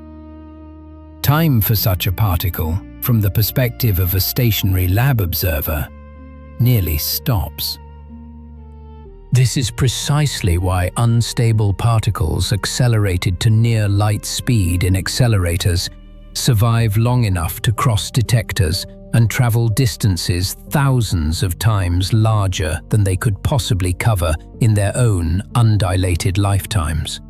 And what's particularly beautiful, that same gamma factor, born of the same geometry of the light clock triangle, governs length contraction as well, only in reverse. Instead of multiplying time by the gamma factor, as in the dilation case, you divide the length by the gamma factor to get how much a moving object shrinks from the stationary observer's perspective. Higher speed means larger gamma factor, means slower time and shorter length. Both effects are locked together in the same number, because both are, in essence, two different aspects of the same geometric fact about four-dimensional spacetime. This same gamma factor also explains the fuller, more accurate version of the mass-energy formula. The simple form we discussed earlier describes a body at rest, one with no velocity of its own. If a body is moving, its total energy equals the rest mass times the speed of light squared times this same gamma factor. As the body's speed approaches the speed of light, the gamma factor climbs toward infinity, which means the energy required to accelerate it further also climbs toward infinity. This is the rigorous mathematical explanation of why no body with mass can ever be accelerated to the speed of light or beyond. It would take an infinite amount of energy to cross that final threshold. So one single number, the gamma factor, born of the simplest geometry of a right triangle's diagonal, governs four apparently unrelated physical effects at once: time dilation, length contraction, the growth of energy during acceleration, and the absolute upper speed limit for any material body in the universe. This mathematical economy, this ability of one simple formula to explain several seemingly disconnected strangenesses of reality at once, is what convinced the physics community of Einstein's rightness far earlier than any experimental confirmation did, because this kind of elegance is rarely an accident. But special relativity, for all its elegance, describes only uniform, non-accelerating motion, a world without gravity, a world of flat, uncurved space. To understand how gravity curves that space, we need to return to the problem that would haunt Einstein for the next 10 years. It's worth being honest up front about how much harder that next problem was. Special relativity was built in a matter of months by one person with a pencil and two starting postulates. General relativity required 10 years, the help of one of the finest mathematicians of the era, several serious mistakes that had to be recognized and corrected, and one of the most acute intellectual crises of Einstein's life: the crisis of discovering that the equations into which he had poured 2 years of work contained a fundamental error, and he would have to start over. This contrast, the seeming simplicity of special relativity and the grinding difficulty of general, better than anything else conveys how much deeper and more revolutionary the task he set himself was, when he decided to move from the relativity of uniform motion to the relativity of acceleration and gravity. To understand why gravity became such a thorn for Einstein, you need to recall how Isaac Newton had explained it, a theory that had reigned unchallenged in physics for more than 200 years by the time Einstein turned his attention to it. That number is worth sitting with for a moment. More than 200 years. A theory that stood without serious observational challenge across 2 full centuries, survived the discovery of every planet but the last 2, explained the tides, predicted Neptune from the perturbations in Uranus's orbit. That was not simply an authoritative theory. That was a wall that previous generations of physicists had not merely never tried to breach, they had never even thought to wonder whether it might need breaching. Newton built his theory of gravity in roughly the same years when, according to the famous legend, an apple fell on his head in the garden of Woolsthorpe Manor during a plague outbreak that had closed Cambridge University and sent the young Newton to shelter on the family farm. The apple legend almost certainly traces back to a real episode that Newton himself described in conversations with close associates. But the discovery of the law of gravitation was the fruit not of a falling piece of fruit, but of extended, difficult theoretical work backed by precise mathematical calculation.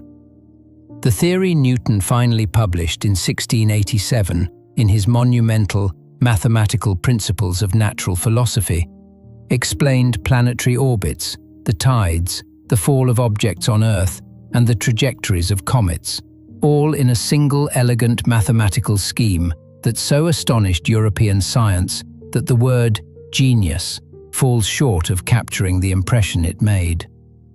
Newton described gravity as a force of attraction acting between any two massive bodies, the Earth and the Moon, the Sun and the planets, you and the Earth under your feet right now. The force is directly proportional to the product of the two masses and inversely proportional to the square of the distance between them. Newton's formula worked with breathtaking precision. When in 1846, astronomers noticed small, unexplained deviations in the orbit of Uranus that couldn't be accounted for by the pull of already known planets, the French mathematician Urbain Le Verrier, using nothing but Newton's equations, calculated exactly where in the sky an undiscovered planet would have to be to produce these deviations. He sent the calculations to a Berlin astronomer, and on the very first night of searching, nearly exactly at the point Le Verrier had specified, a new planet was found: Neptune.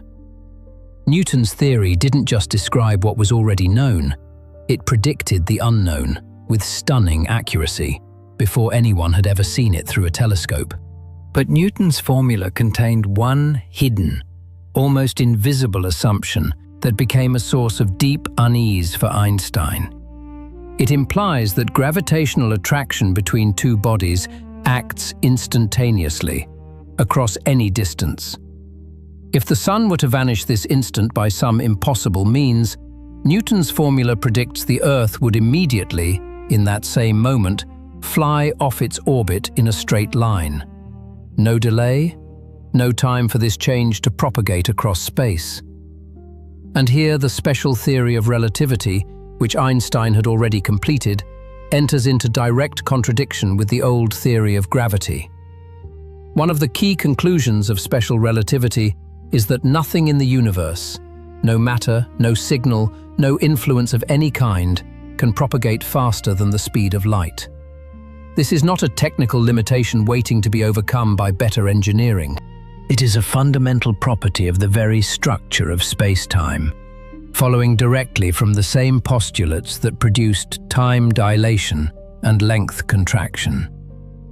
If there were a way to transmit a signal faster than light, it would break the cause and effect logic of the universe.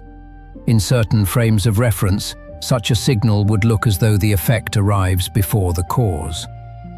So Newton's instantaneous gravitational pull, acting across any distance without any delay, could not be a correct description of reality. There must be some deeper explanation of how gravitational influence propagates through space, at some finite speed, not exceeding the speed of light. But what exactly? Einstein later admitted that this problem literally wouldn't leave him alone. He described the years between 1907 and 1915 as the hardest of his life. And the decisive idea came to him, not at a writing desk surrounded by formulas, but in a moment he himself later called the happiest thought of my life. It was in 1907.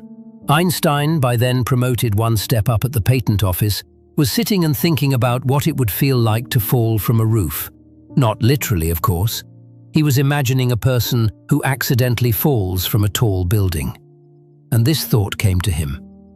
While a person is freely falling, they feel, strangely, no weight at all.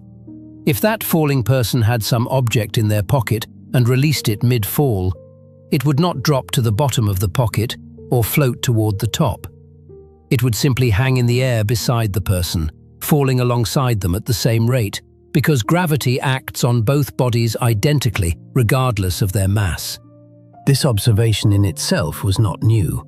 Galileo had demonstrated, or according to legend demonstrated by dropping objects from the Leaning Tower of Pisa, that objects of different masses fall with the same acceleration, ignoring air resistance. But Einstein saw in this fact something far deeper than a simple coincidence.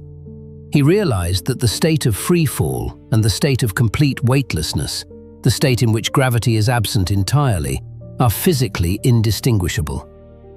If you're inside a closed, windowless cabin and it's in free fall, you cannot perform any experiment inside to determine whether you are falling under gravity or floating weightless somewhere in deep space, far from any gravitating body. Both scenarios feel and look completely identical. And the reverse holds just as cleanly. Picture a closed elevator cabin sitting somewhere in deep space, far from any planets or stars, with a rocket engine attached that accelerates it at a constant rate. A person inside would be pressed to the floor, exactly as if the cabin was simply standing on the surface of the Earth under normal gravity. They could not, by performing any experiment inside the closed cabin, distinguish "I'm accelerating in empty space" from "I'm sitting still in a planet's gravitational field." A thrown ball would trace the same arc. The feeling of weight would be the same. Nothing inside the closed system would betray the difference between "you're accelerating in space" and "you're standing still in a gravitational field." Einstein called this the principle of equivalence, the equivalence between gravity and acceleration. And this simple, almost naive thought became the key that eventually unlocked the deepest restructuring of our understanding of the universe in the entire history of science. Because if gravity and acceleration are truly indistinguishable from each other, then gravity may not need to be described as a force in the conventional Newtonian sense at all. It may be something connected to the very geometry of the space through which bodies move. But to turn this intuitive hunch into a fully rigorous, mathematically precise theory, Einstein would have to master a branch of mathematics he knew almost nothing about. And without the help of an old university friend, he later said, he probably would never have found his way through those mathematical jungles. The principle of equivalence, which Einstein called the happiest thought of his life, didn't remain a beautiful philosophical idea for long. Einstein used it almost immediately to derive the first, still somewhat rough but qualitatively correct prediction about the behavior of light in a gravitational field, long before he had the full mathematical machinery of curved geometry. It's worth following that reasoning in detail, because it shows how a simple thought about an elevator in empty space turns directly into a concrete, testable physical prediction. Go back to the closed elevator cabin attached to a rocket, uniformly accelerating somewhere in deep space. Now imagine a small hole is drilled in the sidewall and a horizontal beam of light enters through it, aimed so that at the moment it enters the cabin, it travels perfectly horizontally, parallel to the floor. While the beam crosses the cabin from one wall to the other, the cabin itself, accelerating, shifts slightly upward. Its speed in the direction of acceleration keeps growing during the tiny interval it takes for light to cross the room.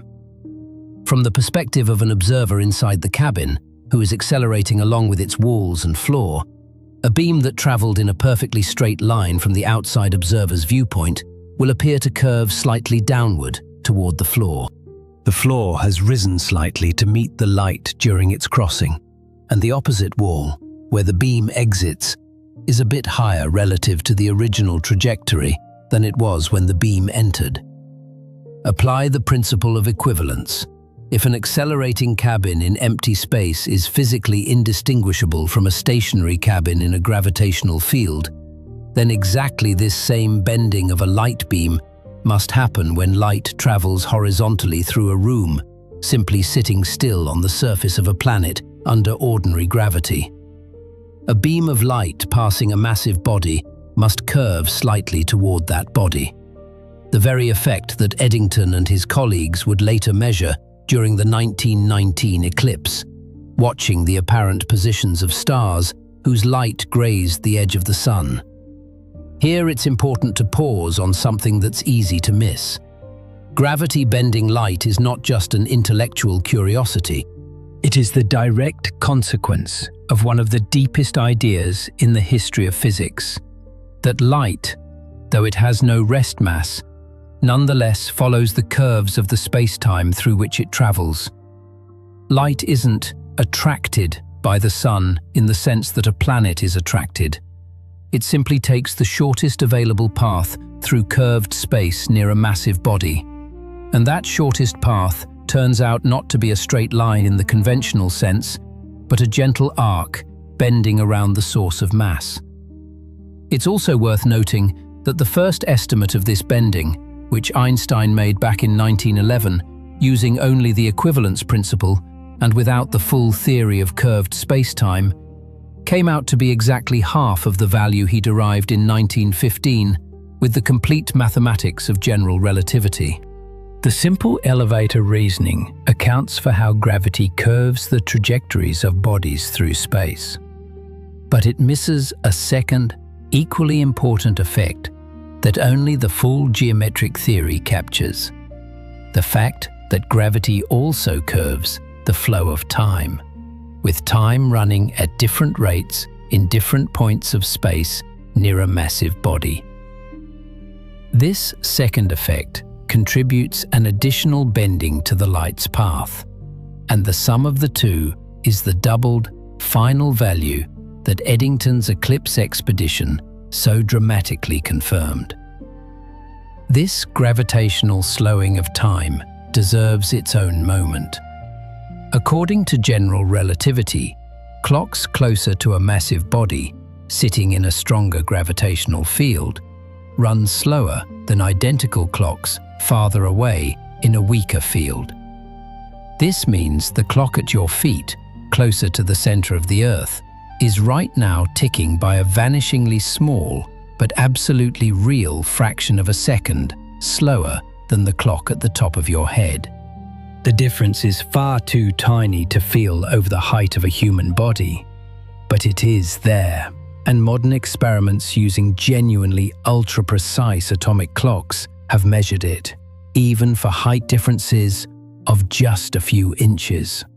In 1960, long before such ultra-precise laboratory clocks existed, physicists Robert Pound and Glenn Rebka at Harvard found a clever way to measure this gravitational time effect directly without leaving a single university building.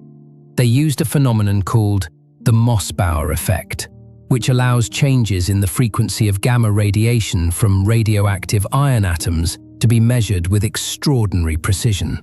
Placing a source of radiation at the base of a 72-foot physics building and a detector at the very top, they showed that gamma rays climbing against Earth's gravitational pull lose a tiny, precisely predicted fraction of their energy, an effect interpretable as exactly this gravitational slowing of time. The stronger the gravitational field at the point where the light is emitted relative to where it is received, the more pronounced the effect. This is known as gravitational redshift. The same effect, and this is worth keeping in mind, is a close cousin of the correction engineers build into GPS satellites. Satellites sitting farther from Earth's center, in a weaker gravitational field, have their clocks running faster rather than slower than ground-based clocks. This is why the GPS time corrections involve both special and general relativity, and why without both corrections the system's positional errors would grow by about 7 miles per day, more than enough to make your phone's navigation completely useless by mid-morning. But all of this was still a first approximation. qualitatively correct but quantitatively incomplete predictions derived from pure physical intuition, without a rigorous mathematical framework. To get the exact final picture, Einstein, as we already know, had to plunge into the mathematical jungles of Riemannian geometry. So let's get there.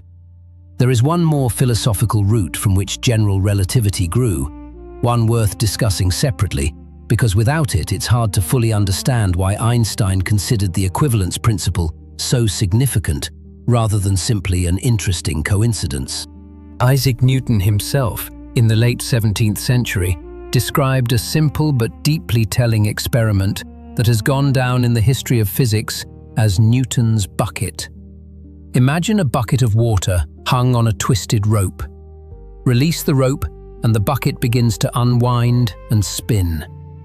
In the very first moment of spinning, the water inside is still stationary relative to the ground. The bucket is already turning, but the water isn't yet. And the surface of the water in this moment remains flat. But gradually, as friction with the bucket's walls starts the water spinning too, the surface becomes concave. It rises at the edges and drops in the center. Anyone who has ever stirred tea with a spoon has seen this. Newton posed a deep philosophical question about this simple observation. Relative to what is the water rotating at the moment its surface becomes concave? Because at the moment the water and the bucket are spinning together at the same rate, the water is not rotating relative to the bucket at all. It's stationary relative to the walls it's contained in. Yet the surface is concave, as if the rotation is continuing. It seems that the shape of the water's surface depends not on motion relative to the bucket, but on some other, more fundamental, absolute rotation. Rotation relative to space itself, independent of any surrounding physical objects. Newton used this thought experiment as one of his main arguments for the existence of absolute space, a fixed, objective arena relative to which all true motion and rotation happens, existing independently of whether any matter is present in it or not. About 2 centuries later, the Austrian physicist and philosopher Ernst Mach subjected this argument to deep and influential criticism. Mach pointed out a logical gap in Newton's reasoning. The bucket experiment doesn't happen in an empty universe. It happens in a universe filled with enormous amounts of other matter, distant stars, galaxies, all the rest of the mass in the cosmos. How do we know, Mach asked, that the concavity of the water's surface is caused by rotation relative to some abstract, unfelt, absolute space, rather than relative to all that vast mass of distant stars surrounding the bucket on every side? What if we removed everything from the universe except the bucket and its water? Would the same effect still occur? Mach suggested the answer was no. That the very concept of inertia, the very resistance of bodies to changes in their motion, is in reality generated not by abstract absolute space, but by the summed gravitational influence of all the other matter in the universe.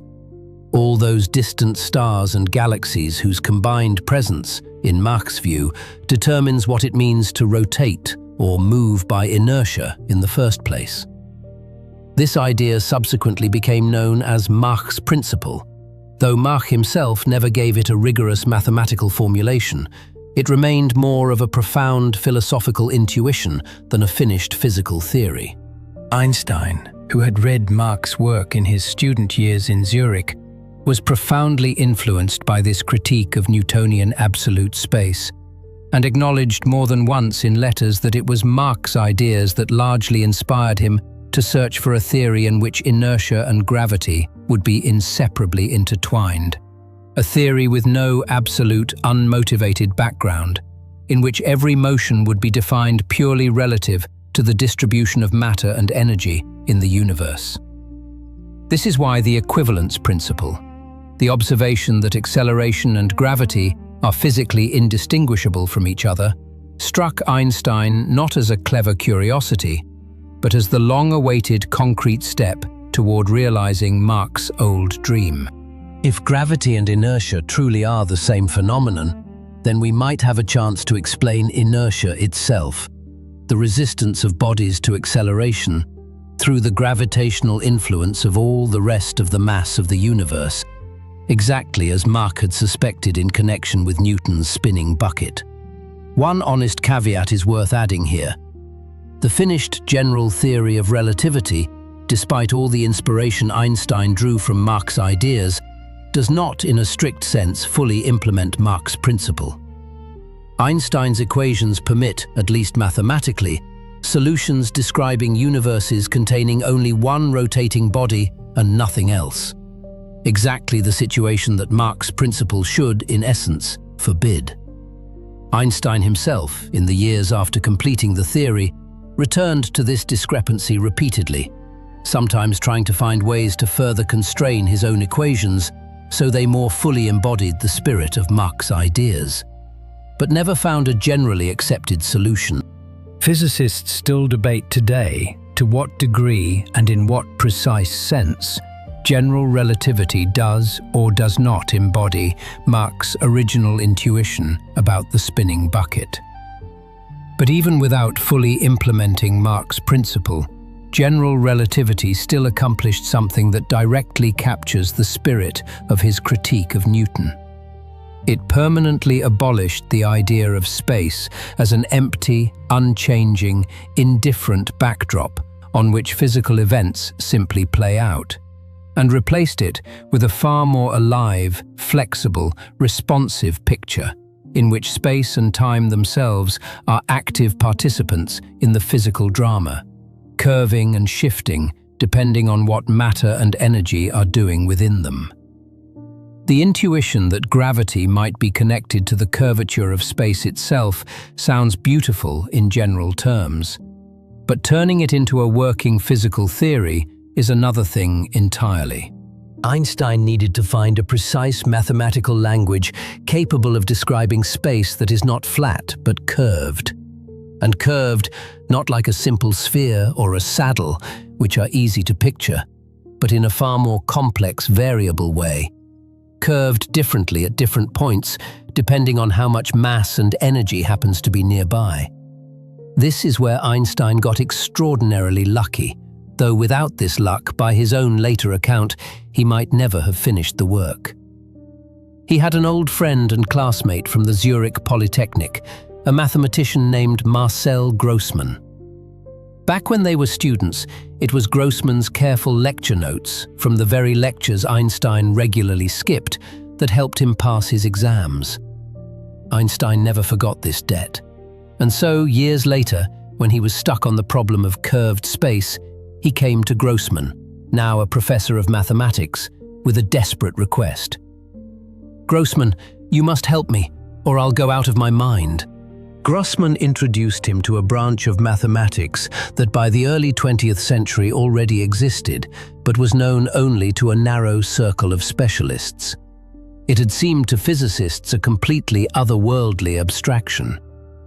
This was what is now called Riemannian geometry, developed by the German mathematician Bernhard Riemann in the mid-19th century.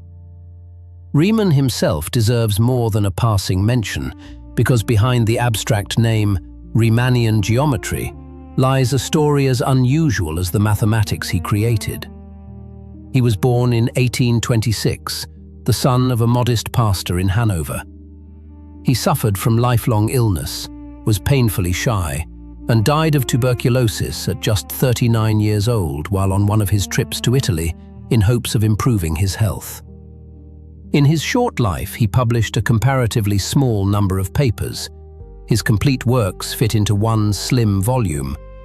But those few works contained ideas that completely reshaped several branches of mathematics.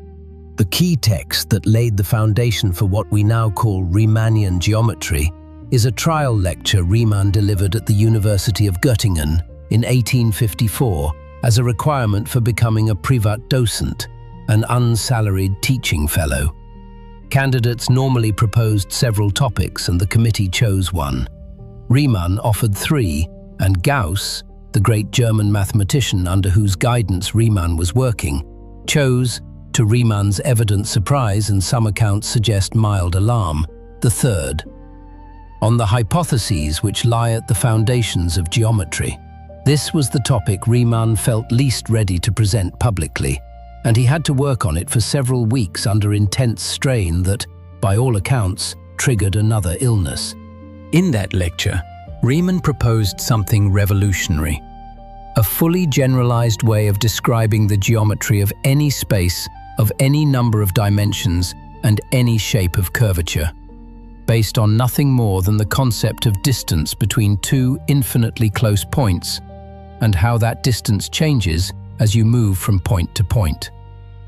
From this concept, described by a mathematical object now called the metric tensor, Riemann showed how to calculate everything needed to understand the geometry of a given space: the shortest paths, parallel transport of vectors, and finally, the curvature of the space at each point, something now known as the Riemann-Christoffel curvature tensor, the mathematical heart of all of general relativity.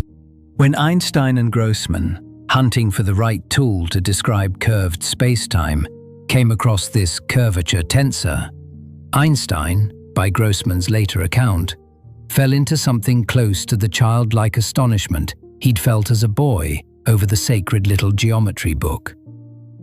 The mathematician, who had died 60 years earlier, had created exactly the instrument needed, without knowing it would ever be needed, to describe the physical space of the real universe. Riemann posed a question that would have seemed meaningless in Euclid's time. What if space doesn't obey the familiar rules of school geometry? What if parallel lines can meet? What if the angles of a triangle don't add up to 180 degrees? What if the shortest path between 2 points turns out not to be a straight line, but a curved one? To feel what this means, picture the surface of a globe. If you stand on the equator and walk due north, you're moving along a line that on the sphere itself is the shortest possible path between 2 points. This is called a geodesic. Two such lines, drawn from different points on the equator heading due north, are perfectly parallel at the equator. Both point north, both are perpendicular to the equator. But if you follow them far enough, they inevitably meet at the North Pole. Parallel lines on a curved surface can converge, even though on a flat map they would appear as two straight lines that never meet. Riemann developed the full mathematical apparatus to describe the geometry of such curved surfaces of any dimensionality. Not just two-dimensional surfaces like a sphere, but spaces with 3, 4, or any number of dimensions. When Riemann created his geometry, he was almost certainly not thinking about physics at all. This was pure mathematics, the exploration of logical possibilities, abstraction for its own sake. Nearly 60 years passed before someone realized that this, apparently far from reality mathematical apparatus, was the only tool capable of precisely describing what Einstein had intuitively felt in thinking about the falling man. That gravity is not a force, but the curvature of the geometry of four-dimensional space-time. The following years, from around 1912 to 1915, were for Einstein a period of exhausting, grinding labor. He wrote to friends that he had never worked so hard in his life, that he sometimes felt like a man wading through an impassable swamp. Pull one foot free and the other sinks deeper. He had to learn a completely new branch of mathematics from scratch, in middle age, without formal training in it, while simultaneously working out how exactly to connect this geometry to the physics of matter and energy. What precise equation should link the curvature of space-time at a given point to the amount of mass and energy present at that point? In 1913, he and Grossman published a joint paper with a draft version of the theory, which later became known as the Entwurf, German for draft or sketch. And this draft, regrettably, contained a fundamental error. The equations Einstein and Grossman derived in it were not fully independent of the choice of coordinate system, meaning they violated the very foundational principle that had inspired the entire project, that the laws of physics should look the same for all observers regardless of their state of motion. Einstein spent nearly 2 years trying to justify and defend this version of the theory, inventing increasingly elaborate physical arguments in its favor, until, in the fall of 1915, he finally understood that the error lay in the very foundation, and he had to go back to a blank page. And it was precisely in the fall of 1915, in those last months of exhausting work, that Einstein found he was not alone. Before pushing on to the November race and the final equations, it's worth pausing on Riemannian geometry itself and looking at it not in general words, but through a concrete, easy-to-picture numerical example. Because the abstract phrase, curved space, risks staying a pretty metaphor if we don't see what the curvature actually means in practice, with real numbers in hand. Recall the school rule: the angles of any triangle add up to exactly 180 degrees. This statement is so firmly fixed in the mind since school geometry that it feels like an absolute, unconditional truth about the nature of space itself. But in fact, it is true only for one specific, special kind of geometry: flat, Euclidean geometry, the kind laid out in the sacred little book Uncle Jakob gave young Einstein. On a curved surface, this rule breaks down, and the deviation from 180 degrees can be calculated precisely. It depends directly on how strongly curved the surface is. Take the most vivid possible example: the surface of the Earth. Draw a triangle with one vertex exactly at the North Pole and the other two on the equator, with those equatorial points separated by exactly 90 degrees of longitude, a quarter of the entire circumference of the Earth. The two sides of the triangle, running from the pole down to the equator, are, in effect, two meridians, and each one meets the equator at a right angle, 90 degrees. We already have two right angles at the base of the triangle, 180 degrees total, before even counting the third angle, the one at the pole. The angle at the North Pole, formed by the two meridians at our chosen separation of 90 degrees of longitude, also works out to be a right angle, 90 degrees. Add all three, 90 plus 90 plus 90, 270 degrees, not the expected 180. This is not a measurement error and not an optical illusion. It is a direct, precise consequence of the fact that a sphere's surface is curved rather than flat. And what's especially important to understand, each of the three sides of this enormous triangle drawn on the globe is the shortest possible path between its two endpoints, a geodesic, the curved surface equivalent of a straight line. Even if you build your triangle from the most straight lines available on the curved surface, the curvature of that surface reveals itself in the excess angle sum.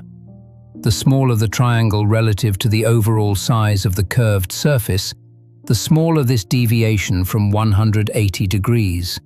A tiny triangle drawn in chalk on a school blackboard has an angle sum so close to 180 degrees that any deviation, caused by the curvature of the Earth the blackboard sits on, is buried far below the precision of any ruler and protractor. This is precisely why Euclidean geometry works flawlessly in everyday life, with no visible breakdowns. Our usual scales are simply too small for the planet's curvature to matter. But scale the triangle up to the size of a continent, or, as in our example, to a full quarter of the globe, and the curvature announces itself unmistakably.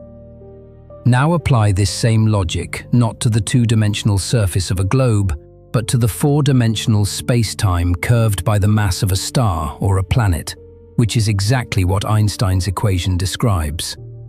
The more massive the body and the closer the region of space we're looking at, the stronger the curvature and the more visible the deviation from familiar Euclidean geometry. The more pronounced the difference between Newton's and Einstein's predictions for Mercury's orbit. The more a ray of light bends as it grazes the edge of the sun. The more severely time slows near the event horizon of a black hole. And just as a tiny school blackboard triangle feels the Earth's curvature not at all, at most everyday scales, the curvature of space-time, produced by the relatively modest mass of the Earth, is vanishingly small. Only ultra-precise atomic clocks, or the gyroscopes of Gravity Probe B, can catch it. Interestingly, Carl Friedrich Gauss, the great German mathematician whose earlier work on curved surfaces laid the groundwork for Riemann's, and whose guidance Riemann worked under, actually made an attempt in the early 19th century to directly measure whether ordinary physical space is curved. He measured the angles of a large triangle formed by 3 mountain peaks in the region around Göttingen, using the most precise surveying instruments then available. Any deviation from 180 degrees, if present at all, was entirely buried in the measurement uncertainty of the era. Gauss was, in essence, hunting for the exact same effect that Einstein would theoretically predict a century later, and that would only be reliably detected by astronomical methods aimed not at nearby mountains, but at the bending of starlight near the sun. With this concrete, tangible understanding of what curved geometry means, one extra angle in a giant triangle, a deviation from familiar school rules that is imperceptible at everyday scales, but absolutely real and precisely calculable, we can return to the story of Einstein's final push toward the equations of November 1915, and to the backdrop of upheaval against which those equations were written. Before arriving at the November race and the final equations, it's worth pausing at one important turn in Einstein's personal story that happened just months before the First World War broke out, because it determined in which country and in what political atmosphere Einstein would complete his greatest theory. In early 1914, Einstein accepted one of the most prestigious scientific positions available in Germany at the time, a professorship with no obligatory teaching hours at the Prussian Academy of Sciences in Berlin, a post specifically designed to give an outstanding scientist maximum free time for research, with no need to spend energy on lectures. The invitation was arranged by 2 of Germany's leading physicists, Max Planck, who, as we know, was among the first to recognize the importance of Einstein's 1905 papers, and the chemist Walter Nernst, who had personally traveled to Zurich to persuade Einstein to accept. The move to Berlin in the spring of 1914 coincided with the final collapse of Einstein's marriage to Mileva. She and the boys soon returned to Zurich, while Einstein remained alone in Berlin, plunging ever deeper into the work on gravity. These were the months during which, as we already know, he was laboring with Grossman on the failed Entwurf draft that would have to be completely rewritten a year later. Just months after the move, in late July 1914, the First World War began, an event that split the scientific community of Europe almost as deeply as it split everything else. In October of 1914, 93 of Germany's most prominent scientists, writers, and cultural figures, including, in a moment Einstein found personally painful, his colleague and friend Max Planck, signed what became known as the Manifesto of the 93, publicly justifying Germany's military actions and categorically denying any German army responsibility for the war crimes the international press was reporting, particularly the destruction of the Belgian city of Leuven and its famous library. Einstein, who had held pacifist views for several years and was deeply skeptical of nationalist propaganda in any form, flatly refused to sign. His refusal made him something close to an outcast in the eyes of much of the Berlin academic community at the time, practically a traitor in the face of the patriotic fervor sweeping the country in the first months of the war.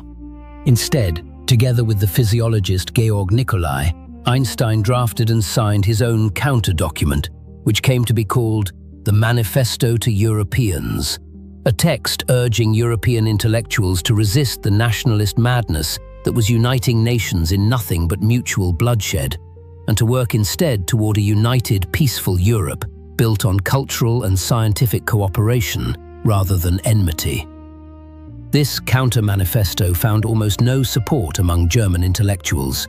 Beyond Einstein and Nicolai, only 2 other scientists were willing to sign it, while the Manifesto of the 93 had collected the signatures of nearly 100 leading figures in German science and culture. Einstein found himself in those months in near total political isolation among his own academic peers. But what's worth noting is that this willingness to stand against the overwhelming consensus of his own country and colleagues out of conviction connects in a direct and visible line to the same intellectual independence that had earlier allowed him to doubt the existence of the ether when everyone else believed in it, and that would later allow him to doubt the completeness of quantum mechanics when the next generation of physicists was celebrating it as a settled triumph. It was in these difficult, politically charged years, separated from his family, surrounded by colleagues who largely supported the war effort, unable to freely correspond with scientists in enemy Britain or France, that Einstein continued, in almost complete scientific isolation, his battle to complete the theory of gravity. That same November of 1915, that same tense race with Hilbert we'll come to shortly, played out against the backdrop of one of the bloodiest wars in human history, being fought literally a few hundred miles from the quiet Berlin study, where the equations for the curvature of space and time were taking their final shape. There is something almost painful in that juxtaposition. Millions of soldiers on both sides of the front dying in a war fought with the most advanced technologies of mass destruction yet devised. Poison gas, machine guns, heavy artillery. While one man in a Berlin study, who had refused to sign the patriotic appeals of his own nation, was writing equations that destroyed nothing and explained everything. The same backbone that showed itself in the Manifesto to Europeans would, 30 years later, lead him to sign the letter to Roosevelt, and then, on his deathbed, to the Russell-Einstein Manifesto. 3 separate moments, separated by decades, but connected by one unchanging moral center, a refusal to be silent before what he considered collective madness. Now, after this necessary detour into the political and personal context of those years, let's return to the physics itself, to where we paused. The final weeks of November 1915, when a decade of agonizing search was finally approaching its resolution. In November of 1915, Einstein delivered a series of 4 lectures to the Prussian Academy of Sciences in Berlin, 1 per week, and each successive lecture contained a corrected, improved version of his gravitational field equations compared to the previous one. This was an unusual, almost feverish spectacle for a scientific work of such scale. Normally, a scientist publishes a finished, verified result. But Einstein was in a hurry, knowing that Hilbert, judging from their correspondence in those same weeks, was also close to the final answer. On the 4th of November, he presented a version of the theory that still carried limitations inherited from the failed earlier draft. On the 11th of November, an improved version. Then, on the 18th of November, something happened that Einstein later described as one of the most vivid experiences of his entire scientific life. Applying his nearly complete theory to a long-known but unexplained astronomical puzzle, a small, stubborn deviation in the motion of Mercury, the planet closest to the Sun, whose orbit shifted very slowly over time, in a way Newton's theory could not account for. Einstein got a result that matched decades of precise astronomical observations of this shift to the last significant figure. This orbital discrepancy had been known to astronomers since the middle of the 19th century, and for half a century, no one had managed to explain it within Newton's framework, despite proposals including an undiscovered planet closer to the Sun. Einstein explained it with no added adjustable parameters whatsoever, purely from the geometry of curved space-time around the massive Sun. He later confided to a friend that his heart was pounding for several days after obtaining this result. He was that shaken by it. Finally, on the 25th of November 1915, Einstein presented the complete, fully correct version of the gravitational field equations, the equations that today bear his name and are considered one of the most elegant and simultaneously most complex mathematical objects in all of physics.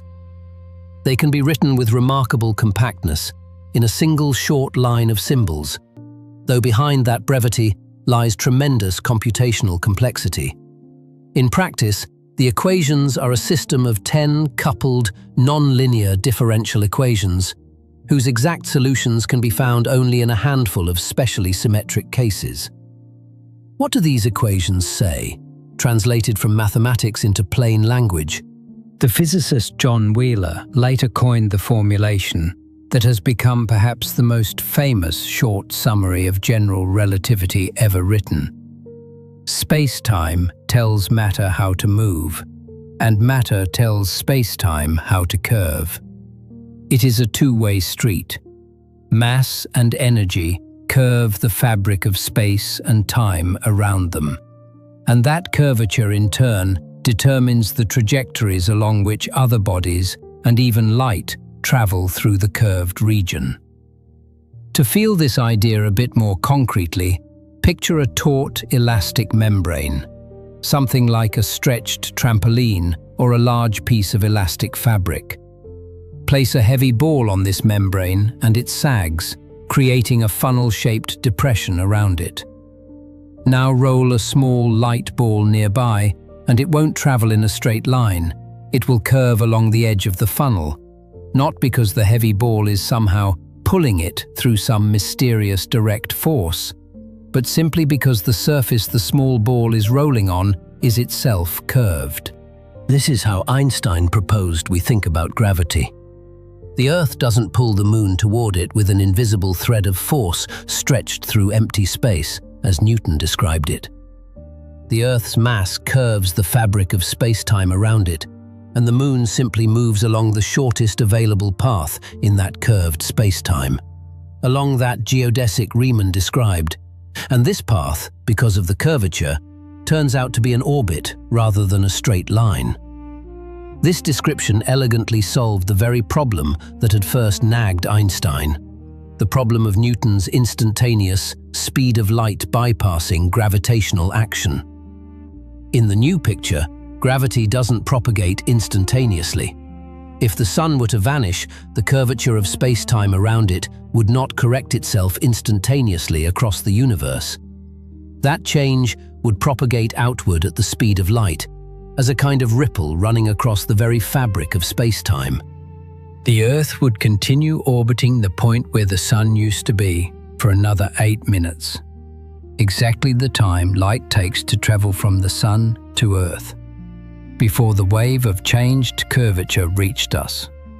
And only then would Earth fly off in a straight line. Einstein himself derived from his equations in 1916, just months after completing the theory, yet another stunning consequence. If space-time can be bent by mass, then a sufficiently rapid, accelerating change in the distribution of mass, two massive bodies orbiting each other for instance, must produce genuine waves of curvature spreading outward like ripples on water at the speed of light. He called them gravitational waves. Einstein himself, in different periods of his life, doubted the physical reality of his own prediction. The effect seemed so weak that he considered it practically unobservable under any conceivable conditions. It would take exactly 100 years before humanity built an instrument capable of catching this barely there ripple in space-time. But that comes later. And what about David Hilbert, the mathematician whose parallel and nearly simultaneous approach to the same equations had pushed Einstein to hurry through those tense November weeks? Hilbert did indeed present his own version of essentially the same final gravitational field equations at very nearly the same time. Historians of science still debate the precise dates and who was technically first by a matter of days. But Hilbert himself never claimed priority in the discovery of general relativity and directly acknowledged that the physical idea, the central conceptual revolution, the insight that gravity is the curvature of space-time, belonged entirely to Einstein. Hilbert, for all the power of his mathematical apparatus, had been working on the formal and technical side of the problem, building on the physical intuition Einstein had already formulated. History, as so often in science, turned out to be less clear-cut than a good myth would require. But the primary achievement, beyond any serious dispute, remained with the patent clerk who had started asking himself a childlike question about running alongside a beam of light a decade before. By the end of 1915, Einstein had finished what was probably the most intellectually demanding piece of work in the history of physics up to that point. But he had only a beautiful, elegant, mathematically impeccable theory. It had not a single direct experimental confirmation beyond the fortunate explanation of Mercury's long-standing anomaly, which a skeptic could attribute to a coincidence. The theory needed a real, undeniable test, something that Einstein's theory and Newton's would predict differently, and that could be seen with your own eyes. Before moving to the eclipse of 1919, it's worth going back and looking more carefully at the Mercury puzzle, because it is, on its own, one of the most revealing episodes of what science does when it finds a persistent, unexplained discrepancy, and how long it can keep trying to explain away the unexplainable before somebody builds a better theory. The orbit of any planet around the Sun is not a perfect, fixed circle. It's an ellipse, and the point of that ellipse closest to the Sun is called the perihelion. Because of the gravitational tug of other planets, the ellipse itself slowly rotates in space over time. The perihelion of Mercury gradually shifts, tracing out a very slow, centuries-long arc around the Sun. This effect, called the precession of the perihelion, was well understood and well explained by Newtonian celestial mechanics for all the planets in the solar system. It is simply the cumulative gravitational influence of neighboring planets, computable to high precision. In 1859, the French astronomer Urbain Le Verrier, the same man whose Newtonian calculations had led to the discovery of Neptune years earlier, carefully recalculated the expected rate of Mercury's perihelion precession, accounting for the gravitational influence of every known planet. And he found a discrepancy. Mercury's actual, observed rate of precession was slightly greater than his calculation predicted. The gap was only about 43 arc-seconds per century, a number so tiny it could only be spotted through decades of extremely careful astronomical observation, but stubbornly real and not attributable to measurement error. Le Verrier, trusting the approach that had worked so brilliantly with Neptune, concluded that the cause must be the same: another undiscovered planet, orbiting even closer to the Sun than Mercury, whose gravitational pull would account for the missing 43 arc-seconds. This hypothetical planet was given an advanced name, Vulcan, after the Roman god of fire, entirely fitting for a world baking in such close proximity to the Sun. Over the following decades, various amateur and professional astronomers announced sightings of Vulcan during solar eclipses, when objects near the solar disk become momentarily visible. None of these sightings held up to further scrutiny. The planet Vulcan, it turned out, simply did not exist. And so the unexplained residual in Mercury's orbit hung without a satisfactory explanation for 56 years. An annoying, persistent anomaly that didn't fit any proposed framework. A small splinter that most physicists quietly set aside as a matter for specialists in celestial mechanics rather than a fundamental physical problem. Then Einstein's theory fit perfectly into that gap. According to general relativity, the Sun's own mass curves space-time in its immediate vicinity, and the closer a planet is to the Sun, the stronger that curvature, and the more noticeable the additional effect not accounted for in Newton's calculations. The geometry of the space Mercury moves through at closest approach is subtly different from the flat Euclidean geometry Newton had assumed, and this geometric difference causes the orbit to precess faster. When Einstein, in mid-November of 1915, while still working on the final version of his field equations, carefully computed the magnitude of this additional geometrical effect, he got exactly 43 arcseconds per century, the same number that had stumped astronomers since 1859, produced without a single free parameter, without any value tweaked to fit the result. What makes this so striking is the contrast with Vulcan.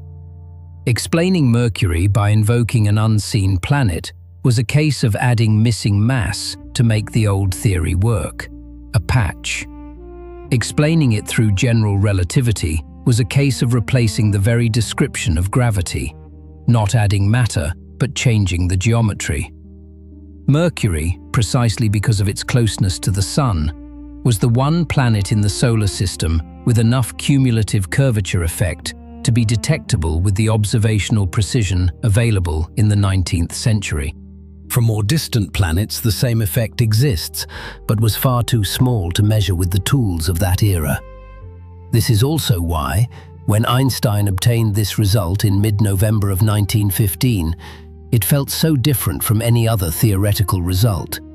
This was the first real contact between his abstract geometric construction and a concrete, decades-old, unsolved puzzle of the actual sky.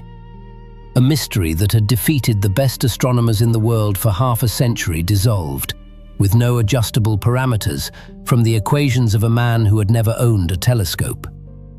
But as elegant as this was, it rested on an already known discrepancy. A determined skeptic could still argue that the theory had been tailored to fit an already known number. To truly and conclusively persuade the world, the theory needed to predict something nobody had ever observed, to get something right before anyone else had a chance to see it. That kind of test was coming, but it would require waiting for the right alignment of sun, moon, and stars, and dispatching a pair of expeditions to opposite ends of the Atlantic with fragile photographic equipment and the hope that the skies would hold clear.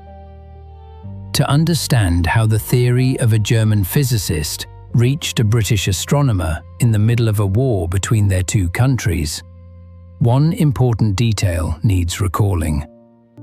During the First World War, there was an almost complete scientific blockade between Germany and Britain. German journals barely reached British libraries, and letters between scientists on opposite sides of the front arrived with huge delays and through multiple obstacles. How did Einstein's papers ever reach Arthur Eddington in Cambridge? The connecting link was neutral Holland.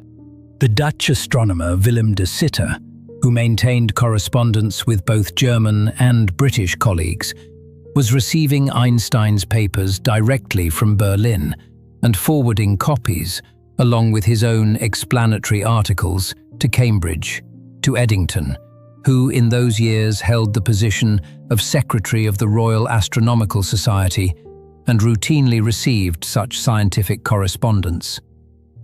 Eddington, a brilliant mathematician, was one of the first in the English-speaking world to work through the details of the new theory, and he concluded that it demanded immediate and serious experimental testing. But this enthusiasm had one significant obstacle, and it had nothing to do with physics. Arthur Eddington was a Quaker, a member of a religious movement whose central principles include categorical pacifism, a refusal of any participation in war or violence.